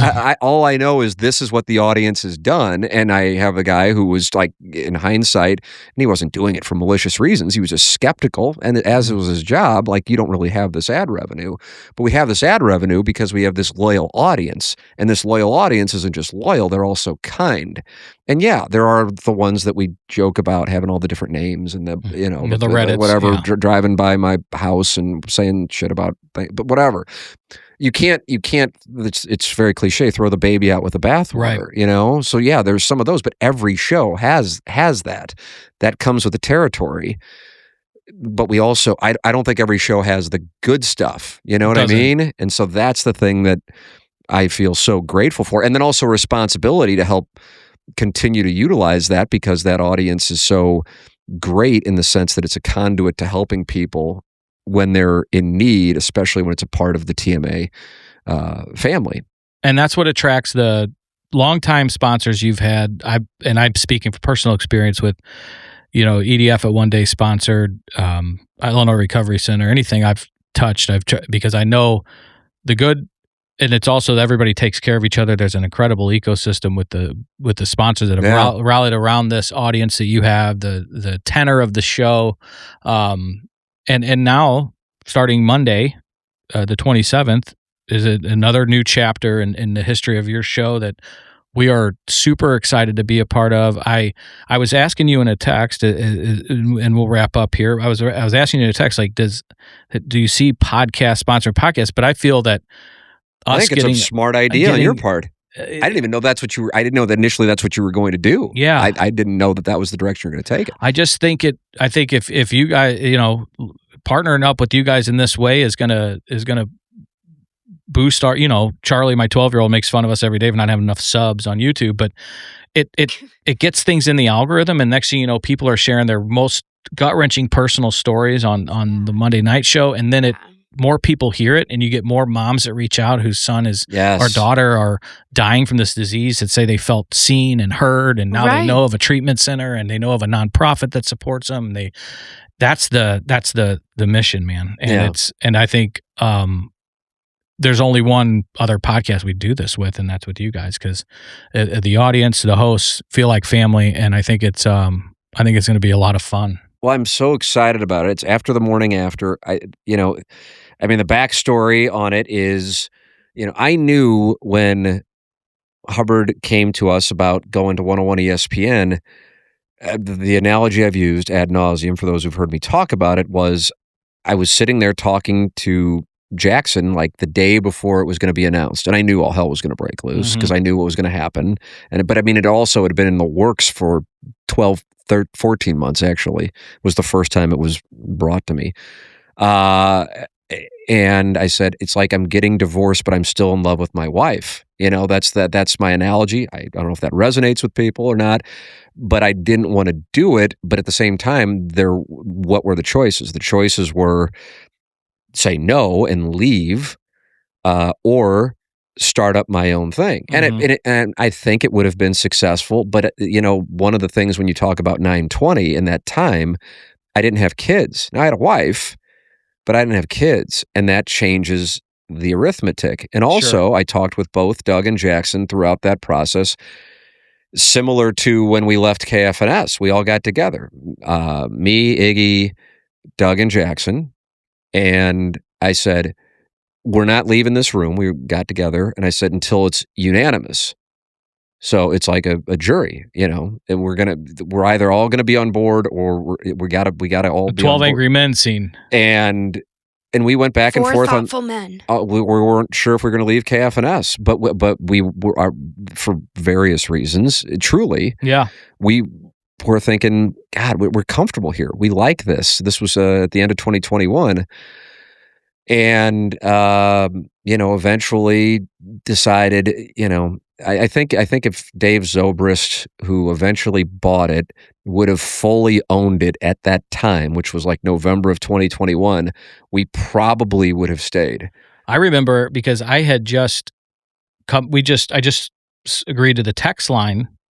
I think October, November of 2021, before knowing, and you came to me privately like, this is a thing. We might be, and I'm like, whatever. I'm not, just as long as I'm not staying, like my contract was with TMA, right? Not with, that was the only, and I appreciate you coming. You're like, no, it's with us.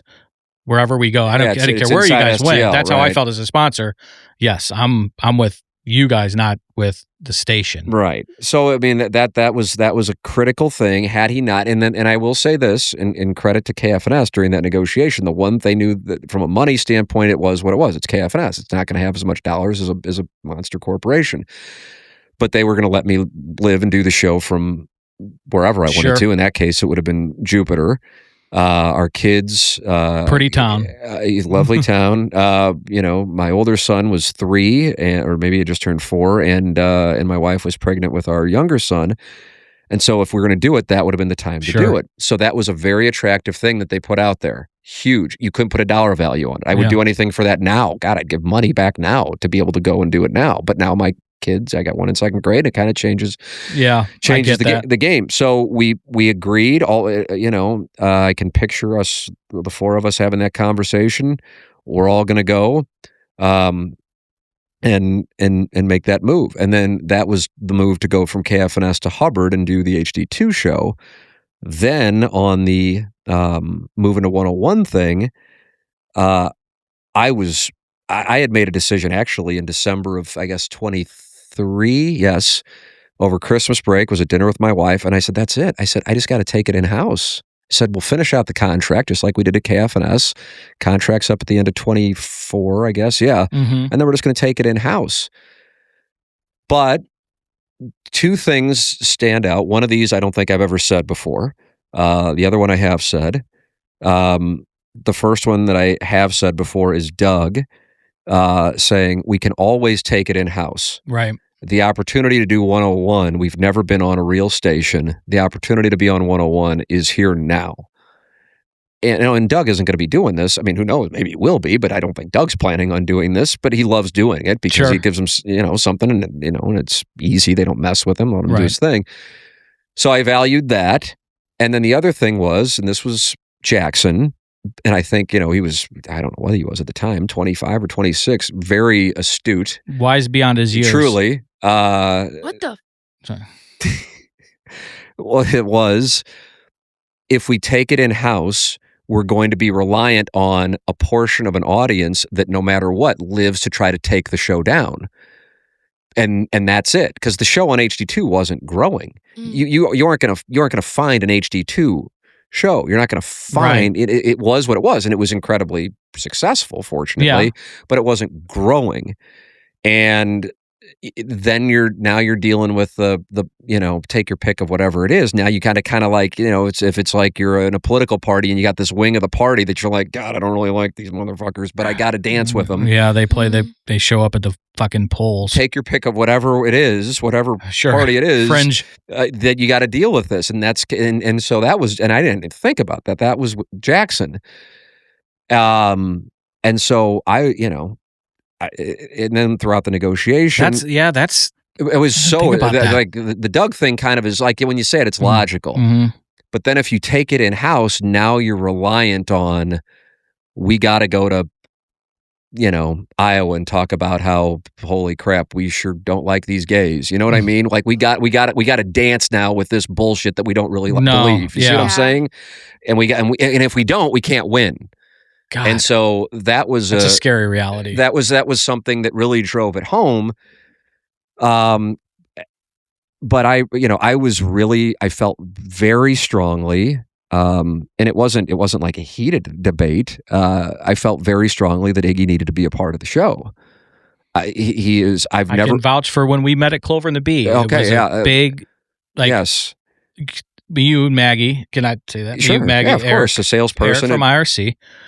And he said, I got good news and I got horrible news. Yeah. I think what you said to me. And then you laid out what was happening and you're like, it was super confidential. And you said, I got to figure out a way to figure that out. But right. Because if I win, then we all got to win. And that's always how it was. When I had the opportunity to do KMOX, and I said, well, I want to do the morning after. And they're like, well, you can't. And I'm like, well, I wonder how they feel about that now. That would be the Larry Sanders Show, the sequel. It would be TMA on KMOX. Yeah, I mean, but they were like, we want to get younger. I'm like, okay, cool. Here's your chance. KMOX kink shames. I would bet. Is that right? I would bet there's so? an element of the KMOX audience. So it's probably good that it didn't wind up happening, but I always kind of laugh about that. Why do you keep saying we like that? Well, TMA, we're an audience. We don't kink shame. Oh. I thought you meant we, like in this room. Oh, you kink shame? Zoe kink shame. Hell yeah! What are some of the things you kink shame? She said, "Don't piss on me, bro." All right, that's a quote. That's fine. Then that's great. Then you let the party know that isn't, you're not down with. But if Kurt Absolutely. wants to be pissed on, then you support that, and that's fine. Right. That's his journey. I just had a problem with we. For the record, I don't want to be pissed on. You need spit in, yes. Pissed on, no. You spit in. In was such a different preposition than on. It's so important. It's so important how different in is than on. In the box, on the box. Right. Spit's better than lube, they say. Is that right? Ask Kai. Sweet guy. God, he's what was cute I talking about? Oh, our meeting in Clover and the Bee. Yeah. You weren't eating because you were logging your calories in your spreadsheet. I got to keep my body tight and rewarding. Ooh. It's working. Yeah, second that. So I was you're having this thing that's great for the show, but I'm depressed. I actually was. Oh. I really was. And it went on for months. And I remember the day of the announcement, Joey Vitale, who maybe it was great that he, Joey? You said I've heard his name. I work on the Hill. I've heard his name. That's not, Vitale's baker. I don't know. You just said Vitale, and I was like, locking in. I know the word. Keep going. Yeah. He goes, congratulations. He goes, man, Matt Poling, a buddy of mine who I've known forever. He goes, he told me all the shit you guys have gone through on that show. And now finally, he goes, man, this has to be one of the greatest fucking days. And I go, it's so weird to read this because it's actually one of the worst fucking days. Weirdly. Or like both. But for me, it wasn't. It was awful. October, I think it was 24th, 2024. It was something 25th, right around there. October 24th is Ashley's birthday. Is that right? Was it that day then? I don't know. I would have met you on her birthday in a heartbeat. She can fucking wait. I'm sure she's been waiting for and but he played professional sports. He goes, well, this is the deal. If somebody comes along that they want to put in the lineup, then you're in the press box. That's the deal. That's, so he had the professional athlete viewpoint on it that I guess maybe it was good for me to hear. It didn't really change my mind, but that's where it was. And so, initially, understandably, the hardcore TMA audience is like, what the fuck is this? The hardcore 101 audience is like, what the fuck is this? So now we've alienated everybody. At the same time, when I did Balloon Party, that's exactly what happened. But it was a 1 hour show. And it was on a much smaller scale because it didn't impact TMA and it didn't impact people like Randy Carricker, Dan McLaughlin, Brooke Grimsley, and Matt Rocchio, who people in St. Louis sports held in high esteem, and understandably so. It's not like we said we're taking over like NWO and going, you guys are out. I mean, bring the spray paint. They just, this was what they wanted, and we made the decision. Okay, we'll go ahead and do it. And so that was tough, but I talked to them. I said, hey, what if we did something that was like what we had been doing for so many years and call it After the Morning After, and had this conversation in either December of 24, January of 25. And a longtime TMA sponsor who happens to be a really good guy also, who I know, you know well, and Jamie Burkhardt from Munganess St. Louis Acura and Munganess Burkhardt Alton Toyota, said, man, if you did that, I would be all over sponsoring it. So as we were saying earlier, if you have the dollars, you can make things happen. And so it was there. Now, understandably, the people at Hubbard were like, well, we want to get the new show off the ground and not like dilute what you guys are doing. You're already doing, as much as you're doing. So let's let this thing get off the ground before we do that. And then, so it came up, months and months and months ago. But it wasn't until here within the last handful of months that it started to be like, okay, the show is, borderline. There's no more real estate on TMA on 101 ESPN. Right. It's all sold.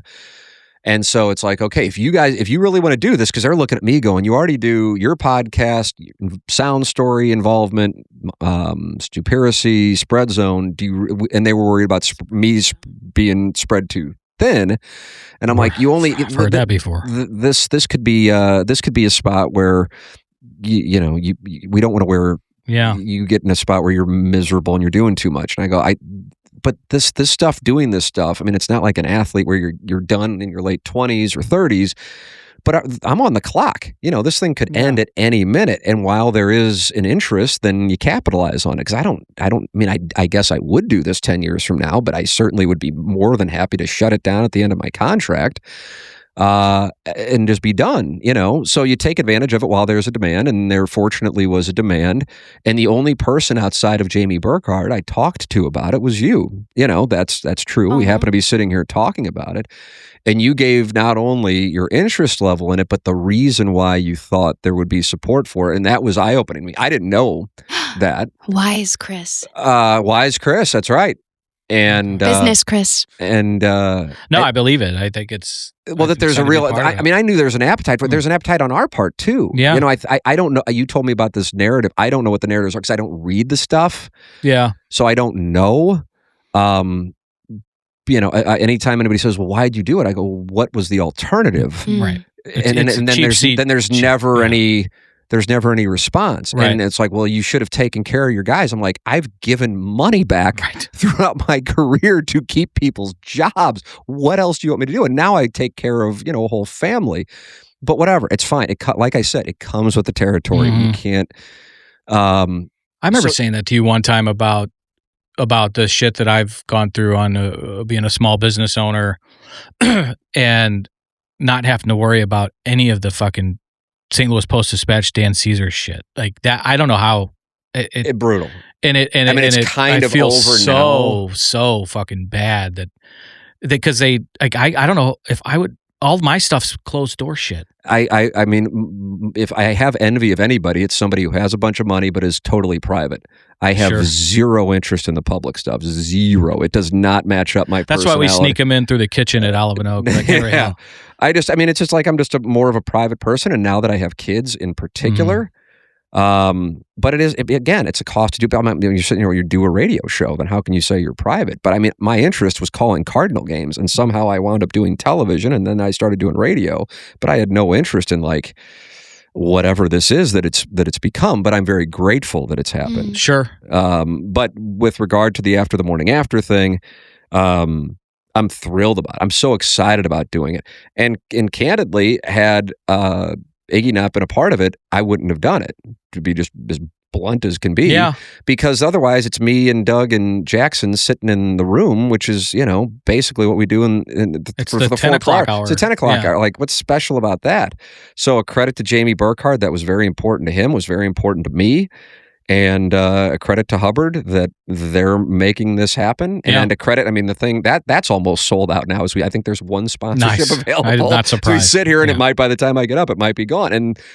But I'm looking forward to doing it. I'm not going, oh my God, I got to do 5 hours next Monday. I can't wait to do it. I'm excited about doing it. We've been sitting here for 2 or 3 hours. I could sit here for another 2 or 3 hours. I could go on and yes, on. And amen. She's gonna pee about chatting. 50. Well, can I ask what the fuck's going on with your thigh? God bless you. What's going on here? What do you got going on, Chairman? I put a fake tattoo on there and it's starting to wear off a little bit. Oh, God. What do you think of that, Zoe? You like that?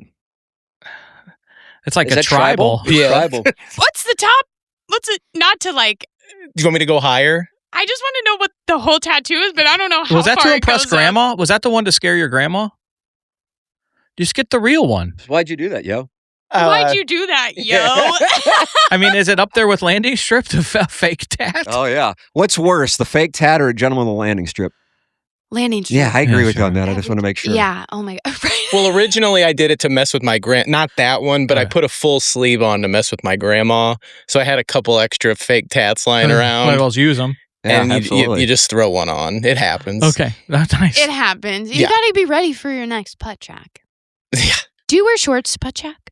Now I do. With the thigh tat. I wonder what she would think, like that it's half wearing off. Like you got to get that off or get it on. Okay. Yeah. Well, sure. I've actually had. That's the date's job. I had a girl. Hot. I was hot. really coked up and couldn't, and she dumped olive oil all over me in crevices, and it did work. It did or didn't work? It did. It did really. Italian, that was the magic? man. It was like that was the magic. Really, is that right? It was for fake tattoos? I was an adult. She was an older adult, but it was my childhood babysitter. So it's kind of a bucket list thing. And she was your childhood babysitter? And she poured oil on but you? I was an of age adult when this situation happened. And but I was. So were you like 18 and she was like 30 or something? I was like I was early 20s. And she was 30s. Wow. And I had a lot to drink and He's some always drugs. been into older women. Is that your thing? Well, women is just really my thing. I blushing. I was going to say a bad joke. That's not my buddy. It's stupid. Anyway, this girl, the olive oil, because I had done a lot of stuff it was counterproductive to performance. No room. Yeah, so it was like Blue Chew but olive oil. I don't fucking know what you're talking about, but it's fine. We can move on. Yeah. I follow it. Thank you. Vivid and wonderful. So Zoe, it's vivid and it's wonderful. You got those two things don't really go in this room. I don't know. You got a socks thing, is that right? I got a what? Didn't you say you had a socks thing? No socks or socks? They're not sexy. Oh no, I had a. What about this? Here, what about this? Talk about landing strip. Here we go. So I think it was like my last year in Columbia, and that happened like relatively back to back. One was December of '98. See, this is the weird memory thing, and another one was I love it. March of '99. God, she wasn't even born yet. Is that right? There Jesus. you go. Correct. And I was with this girl, and we were doing standard stuff, and I guess I'm taking her clothes up, and I go to take her socks off. Socks on during sex. Your socks on? As a as a virgin, I can only imagine. I get Big Brother. That's all bad. Oh, is that right? You got a thing where you can't hear her talking about? No. It's like us with Lisa Ann. Yeah. Well, with like how circulation works in if you're. So you want to keep socks on? Is this a diabetes thing? Okay, guys. Wilford Brimley? The thing about oh, she's so frustrated. You guys, not frustrated, just how do I, guys don't have as many regions where warmth could escape, perhaps, in the same way that so vivid and girls wonderful do during sex. And heat comes out from your feet, hands, sure, the extremities. neck. Yeah. Sorry. Anyway, so hands busy, can't really, No mittens. Right. Feet. Is that right? Is that right? And so it helps keep things warmer, which is beneficial for the female at all times. Got it. Now, in this case, I follow that, and that's my helpful. opinion. Okay, tell me more. So she was uncomfortable with the appearance of her feet. I was hoping you wouldn't say that. So in the moment, I found that to not be hot, and here's the reasoning. Because you don't know what's under there. I don't, and then it conveys either directly or subconsciously insecurity, and then that's not hot. It's that. That's the issue. And then 3 months later, a girl who I really like, really, really liked, and she also, I went to reach for the socks. Again, not like as a thing, but just like that's what you do. Right. Same with like taking the bra off. Yeah. And she grabs my hand and I go, uh-oh. Which is really... this is 2 times in 3 months. 2 different girls. And ass. Okay, ass. Only a few times in a few months, but it's different girls. I am an incel. I have some news for you. Oh boy. Okay, so you're going in, she grabs your hand. Same reason. She goes, "Oh, I don't like my feet." Same thing. Wait, okay. So then I was with my girlfriend later on that year, different girl. I'm sure. Of course. Of course it was, yeah. And she... I don't even know why it came up. She ripped her socks off as soon as she got in your house, and you were like, "This is the one for me." I don't even know how it came. I don't know. Instantly I guess maybe she said, "Take my socks off," and I'm like, "Oh, okay, whatever." She goes, I just can't. She just socks aren't sexy. So that's when we say that phrase on the show. That's where it comes from. Interesting. Socks aren't sexy. So interesting though, because the feet, especially for women, are like huge erogenous zone. Like. And so, if you don't tell that to Jay Jr., God rest his soul. No. Do you like having your feet played with? Played with? Like erotically? I don't think I dare motherfucker to try to play with my feet erotically. I would rather not have that happen, and I don't think it's happened ever. But you're pro socks. I'm pro socks. Right. For warmth. Right. I don't know that my feet need to be like involved. But in this case, it wasn't about me wanting to be involved with the feet. It was because they communicated the insecurity, and I haven't had that since. It just happened to be that. But then my girlfriend, who was my girlfriend for a few years, she was the one who introduced the "socks aren't sexy" phrase that has stuck with me for years, and now I've introduced to the TMA audience. Oh, yeah. So I don't necessarily have a passionate feeling on it. But I just recall You're just like a vessel. I'm a conduit to the audience from my experiences. So Are you afraid that if you brought something real to the table, like it would be rejected, and then that's like the value in being the conduit? No, I feel like I do bring a lot to the table, and it has been rejected, and that is what has fucked me up beyond belief.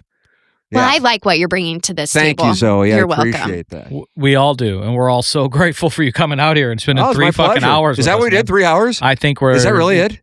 3 hours and 2 minutes. Holy shit. And 48 seconds. Wow. It flew by. I could do 5 more hours. KG, I don't want anybody to play with my feet erotically, and no one has ever tried. And they'll have an Artie Lange nose if they do. Oh, you'd kick them? Or you'd strike them? Hell yeah, if they're down there by my feet anyway. I'm muscle from the belly button down. Oh, is that right, really? Mm-hmm. I cannot do a pull-up, never have been able to, but I can carry all the groceries in. All right, you can kick a motherfucker. Kick a motherfucker. And I will. Kick a motherfucker. Good for you, Zoe. Socks aren't sexy. Socks aren't sexy. But they're good for sex. Socks aren't sexy, but they're good for sex. Wow, that's like a lyric. I might put that in my next hit. Yes! It might be. I want to hear that. Did you wear that Navy cap for him?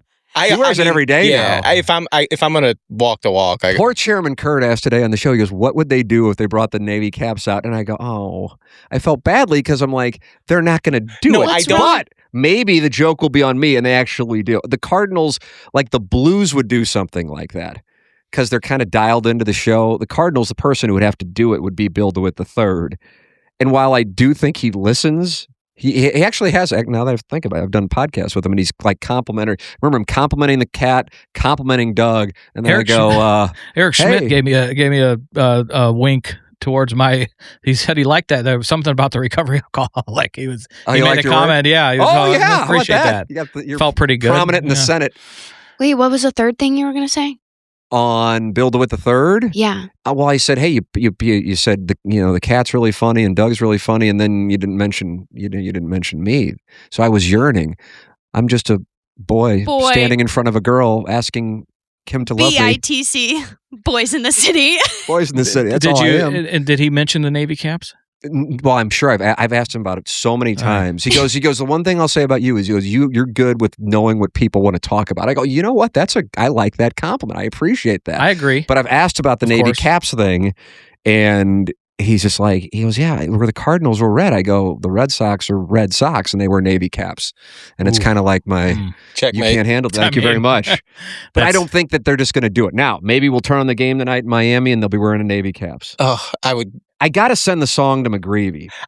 You haven't heard it yet. You got an update? I wrote a McGreevy song. Oh, really? Yeah. He finds this shit so Friend amusing. of the show. If McGreevy would have pitched in like the 2000s or the teens where there would have been like veterans going, hey, man, stop fucking with these guys on the show. You don't do that. And it would have been, whether it be like way back in the day, McGuire, Pools, Molina, Holiday kind of fucked around with us, but in like you guys are, you suck. Carpenter probably would have been a big fan. Oh my God. But because they're all big so young. Player, Chris Carpenter. Oh yeah. Because they're all so young, they don't know any better. So he's playing ball.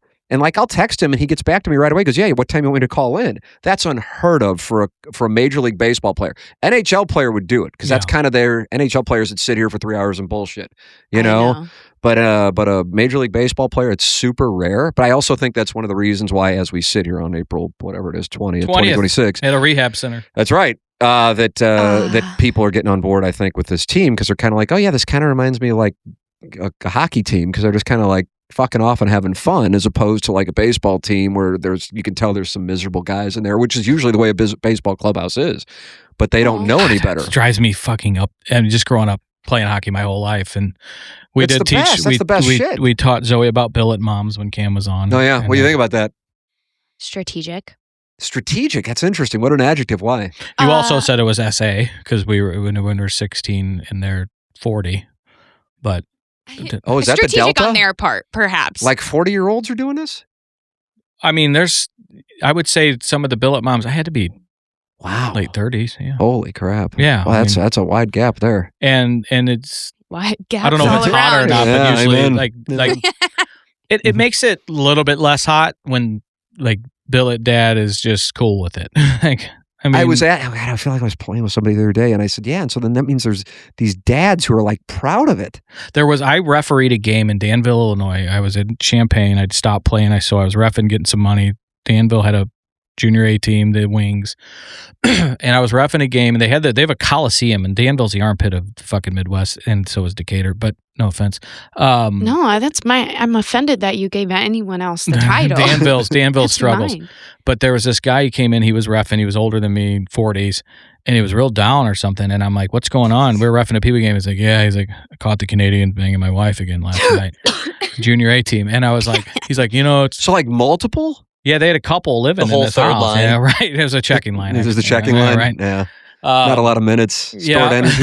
You got that right. So his dauber was down a little bit. I felt really bad. He was pretty depressed, and we went out and reffed 2 squirt games in a Pee Wee game, got 25 an hour, and went home. Good for the Wings. Damn. Mighty. So that's a cuck sitch then. I would say that would be a cuck, I think, wouldn't you? Yeah, billet cuck. Yeah, cuck for corporations. Zoe, is that a cuck? Yeah, it takes one to know one, but I'd say so. It takes one to know one. So, but growing up playing hockey, I mean, the baseball. I don't know what the deal with it is. I have no idea. They haven't got their fucking ass beat. They haven't had to fight somebody for their job. And, when you make it, even the best, when they make it to the show, there's an incredible amount of luck. I mean, goons out there are trying to run them and put them in the hospital. It was worse back in the day for the first 3 years of their junior career. It's put these kids in the fucking hospital. Now they've started to weed that out. So, and then your team's goons are supposed to stick up for you, but that humbles you when you got fucking guys trying to there's something end your career. I mean, I've a buddy of mine who still skates with the alumni, played with Joey's brother, Charlie, probably one of the best players I played with that didn't go is because he was a 15-year-old. The junior teams were all recruiting him here before he was going to go to Canada. And this 20-year-old ran him and broke his femur in fucking half at Afton Ice Rink. Jason Creer is his name. Always text in some funny threesome stories and using his name. But Joey probably knows Jason. They skate together. And Cam knows Jason pretty well. Jason the other day was he's like, fucking Cam's such a psycho. I'm like, yeah, tells me. He goes, I missed him on a 2-on-1 and Cam was fucking chewing me out on the bench. And he said, I fucking looked at him and said, hey, Cam, it's 6:30 in the fucking morning. Chill the fuck out. Cam was wide open, baby. Wanted to bury it. He missed his, couldn't tape to tape it. Oh, that's outstanding. But to your point, I love this team. You were saying it the other day. They're up on the rails. They're cheering their fucking guys on, and you don't see that. You haven't seen that here in a while. No, and that's because going back to even my first time in a Cardinal clubhouse, McGuire was there, and he just wasn't down with this type of stuff. And then Albert Pujols comes in. He wasn't down with this type of stuff. Wasn't down with celebrating. Wasn't down with I guess for lack, I don't know. Hockey guys are just like I said, they could sit here and bullshit with you. That's the best way I can describe it. And for whatever reason, not every baseball player by any means. But generally, absolutely. Wow. Have kind of a "you're lucky to be talking to me" vibe, and I don't really know what it's about. I don't know the reasoning, but I just know it to be true. I believe you. I have no. Thanks for letting me know, because I would hate to have to learn that on my own. Yeah, I wouldn't. Yeah, it's kind of where the shtick comes from with the vile shit I text in, because I've seen people throw their these jersey it drives me. It's kind of pathetic, right? And then there's the summer rental.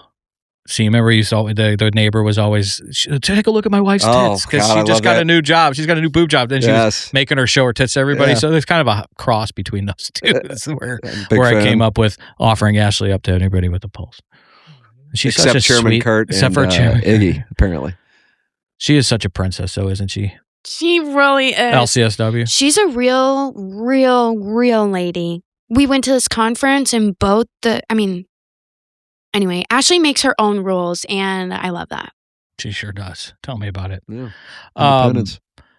Yeah, I could keep going, but I'll let you get out of here. All right. Thanks so much, I'm coming back for part 2. Yeah. All right. Coming back for part 2. There's a lot of. Yes, please. I think there's a future for your own network and YouTube and all that shit. So. Yeah, no, I feel like I learned so much from you today. Please come back. Did I bore you because this Only is a sports little. stuff?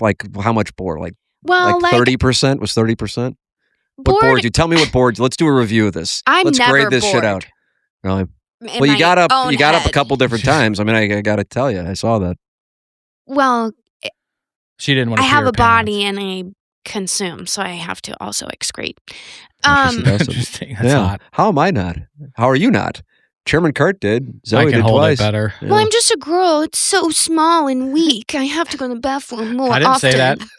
I know I did. It was a hot cosplay. Oh, Zoe. Anyway, come back. It was really fun. Project. God, right there, overcompensating. This sounds like I'm one and done. That's what that sounds like. No, we'll have you back anytime, obviously. And I'm super excited for next week. Yeah, man, I am too. I really am. The Dotem's coming up. We'll maybe bring Zoe out for the Dotem. Oh, I was like, what's that? I don't know if I probably won't do that. Well, maybe I'll come out on my own. Yeah. Oh, you're your own woman. A lot of guys trying to think that the cart girl's going home with them at the Dotem. It's a good crowd. P. Reed will be there, though. This is what we were talking about, though, because you said I would make a bunch of tips, but then it's all donations. Not at this tournament. This is the Tom Pond tournament, yeah. Separate venture. You going to play today? No, I am not. I will be going home, and I will probably be pitching to my 4-year-old who's become obsessed with baseball over the last 2 weeks somehow. He really locks into something from what you said. The Missouri Tigers, Missouri football, locking into and now this he's thing. in the baseball thing. Well, yes, he better keep his attitude in check. Yeah, because those ball players, that's a problem, Zoe. I don't know what the deal with that is. But I've really enjoyed. Thank you guys for having me. Tim, thanks, man. Chairman, thanks, Jeff, Tim. I know you're gone. Zoe, pleasure to meet you. Chris, thank you so much. Highlight. Chris, I got nothing. Highlight. Thank you for being here. Oh, God bless, man. This pleasure. is a lot of fun, and we'll do it again. This is cool stuff. So, thanks again, brother. Thank you. Appreciate it. We'll talk soon. Say it. Say let us pray. Yeah. All right, let us pray.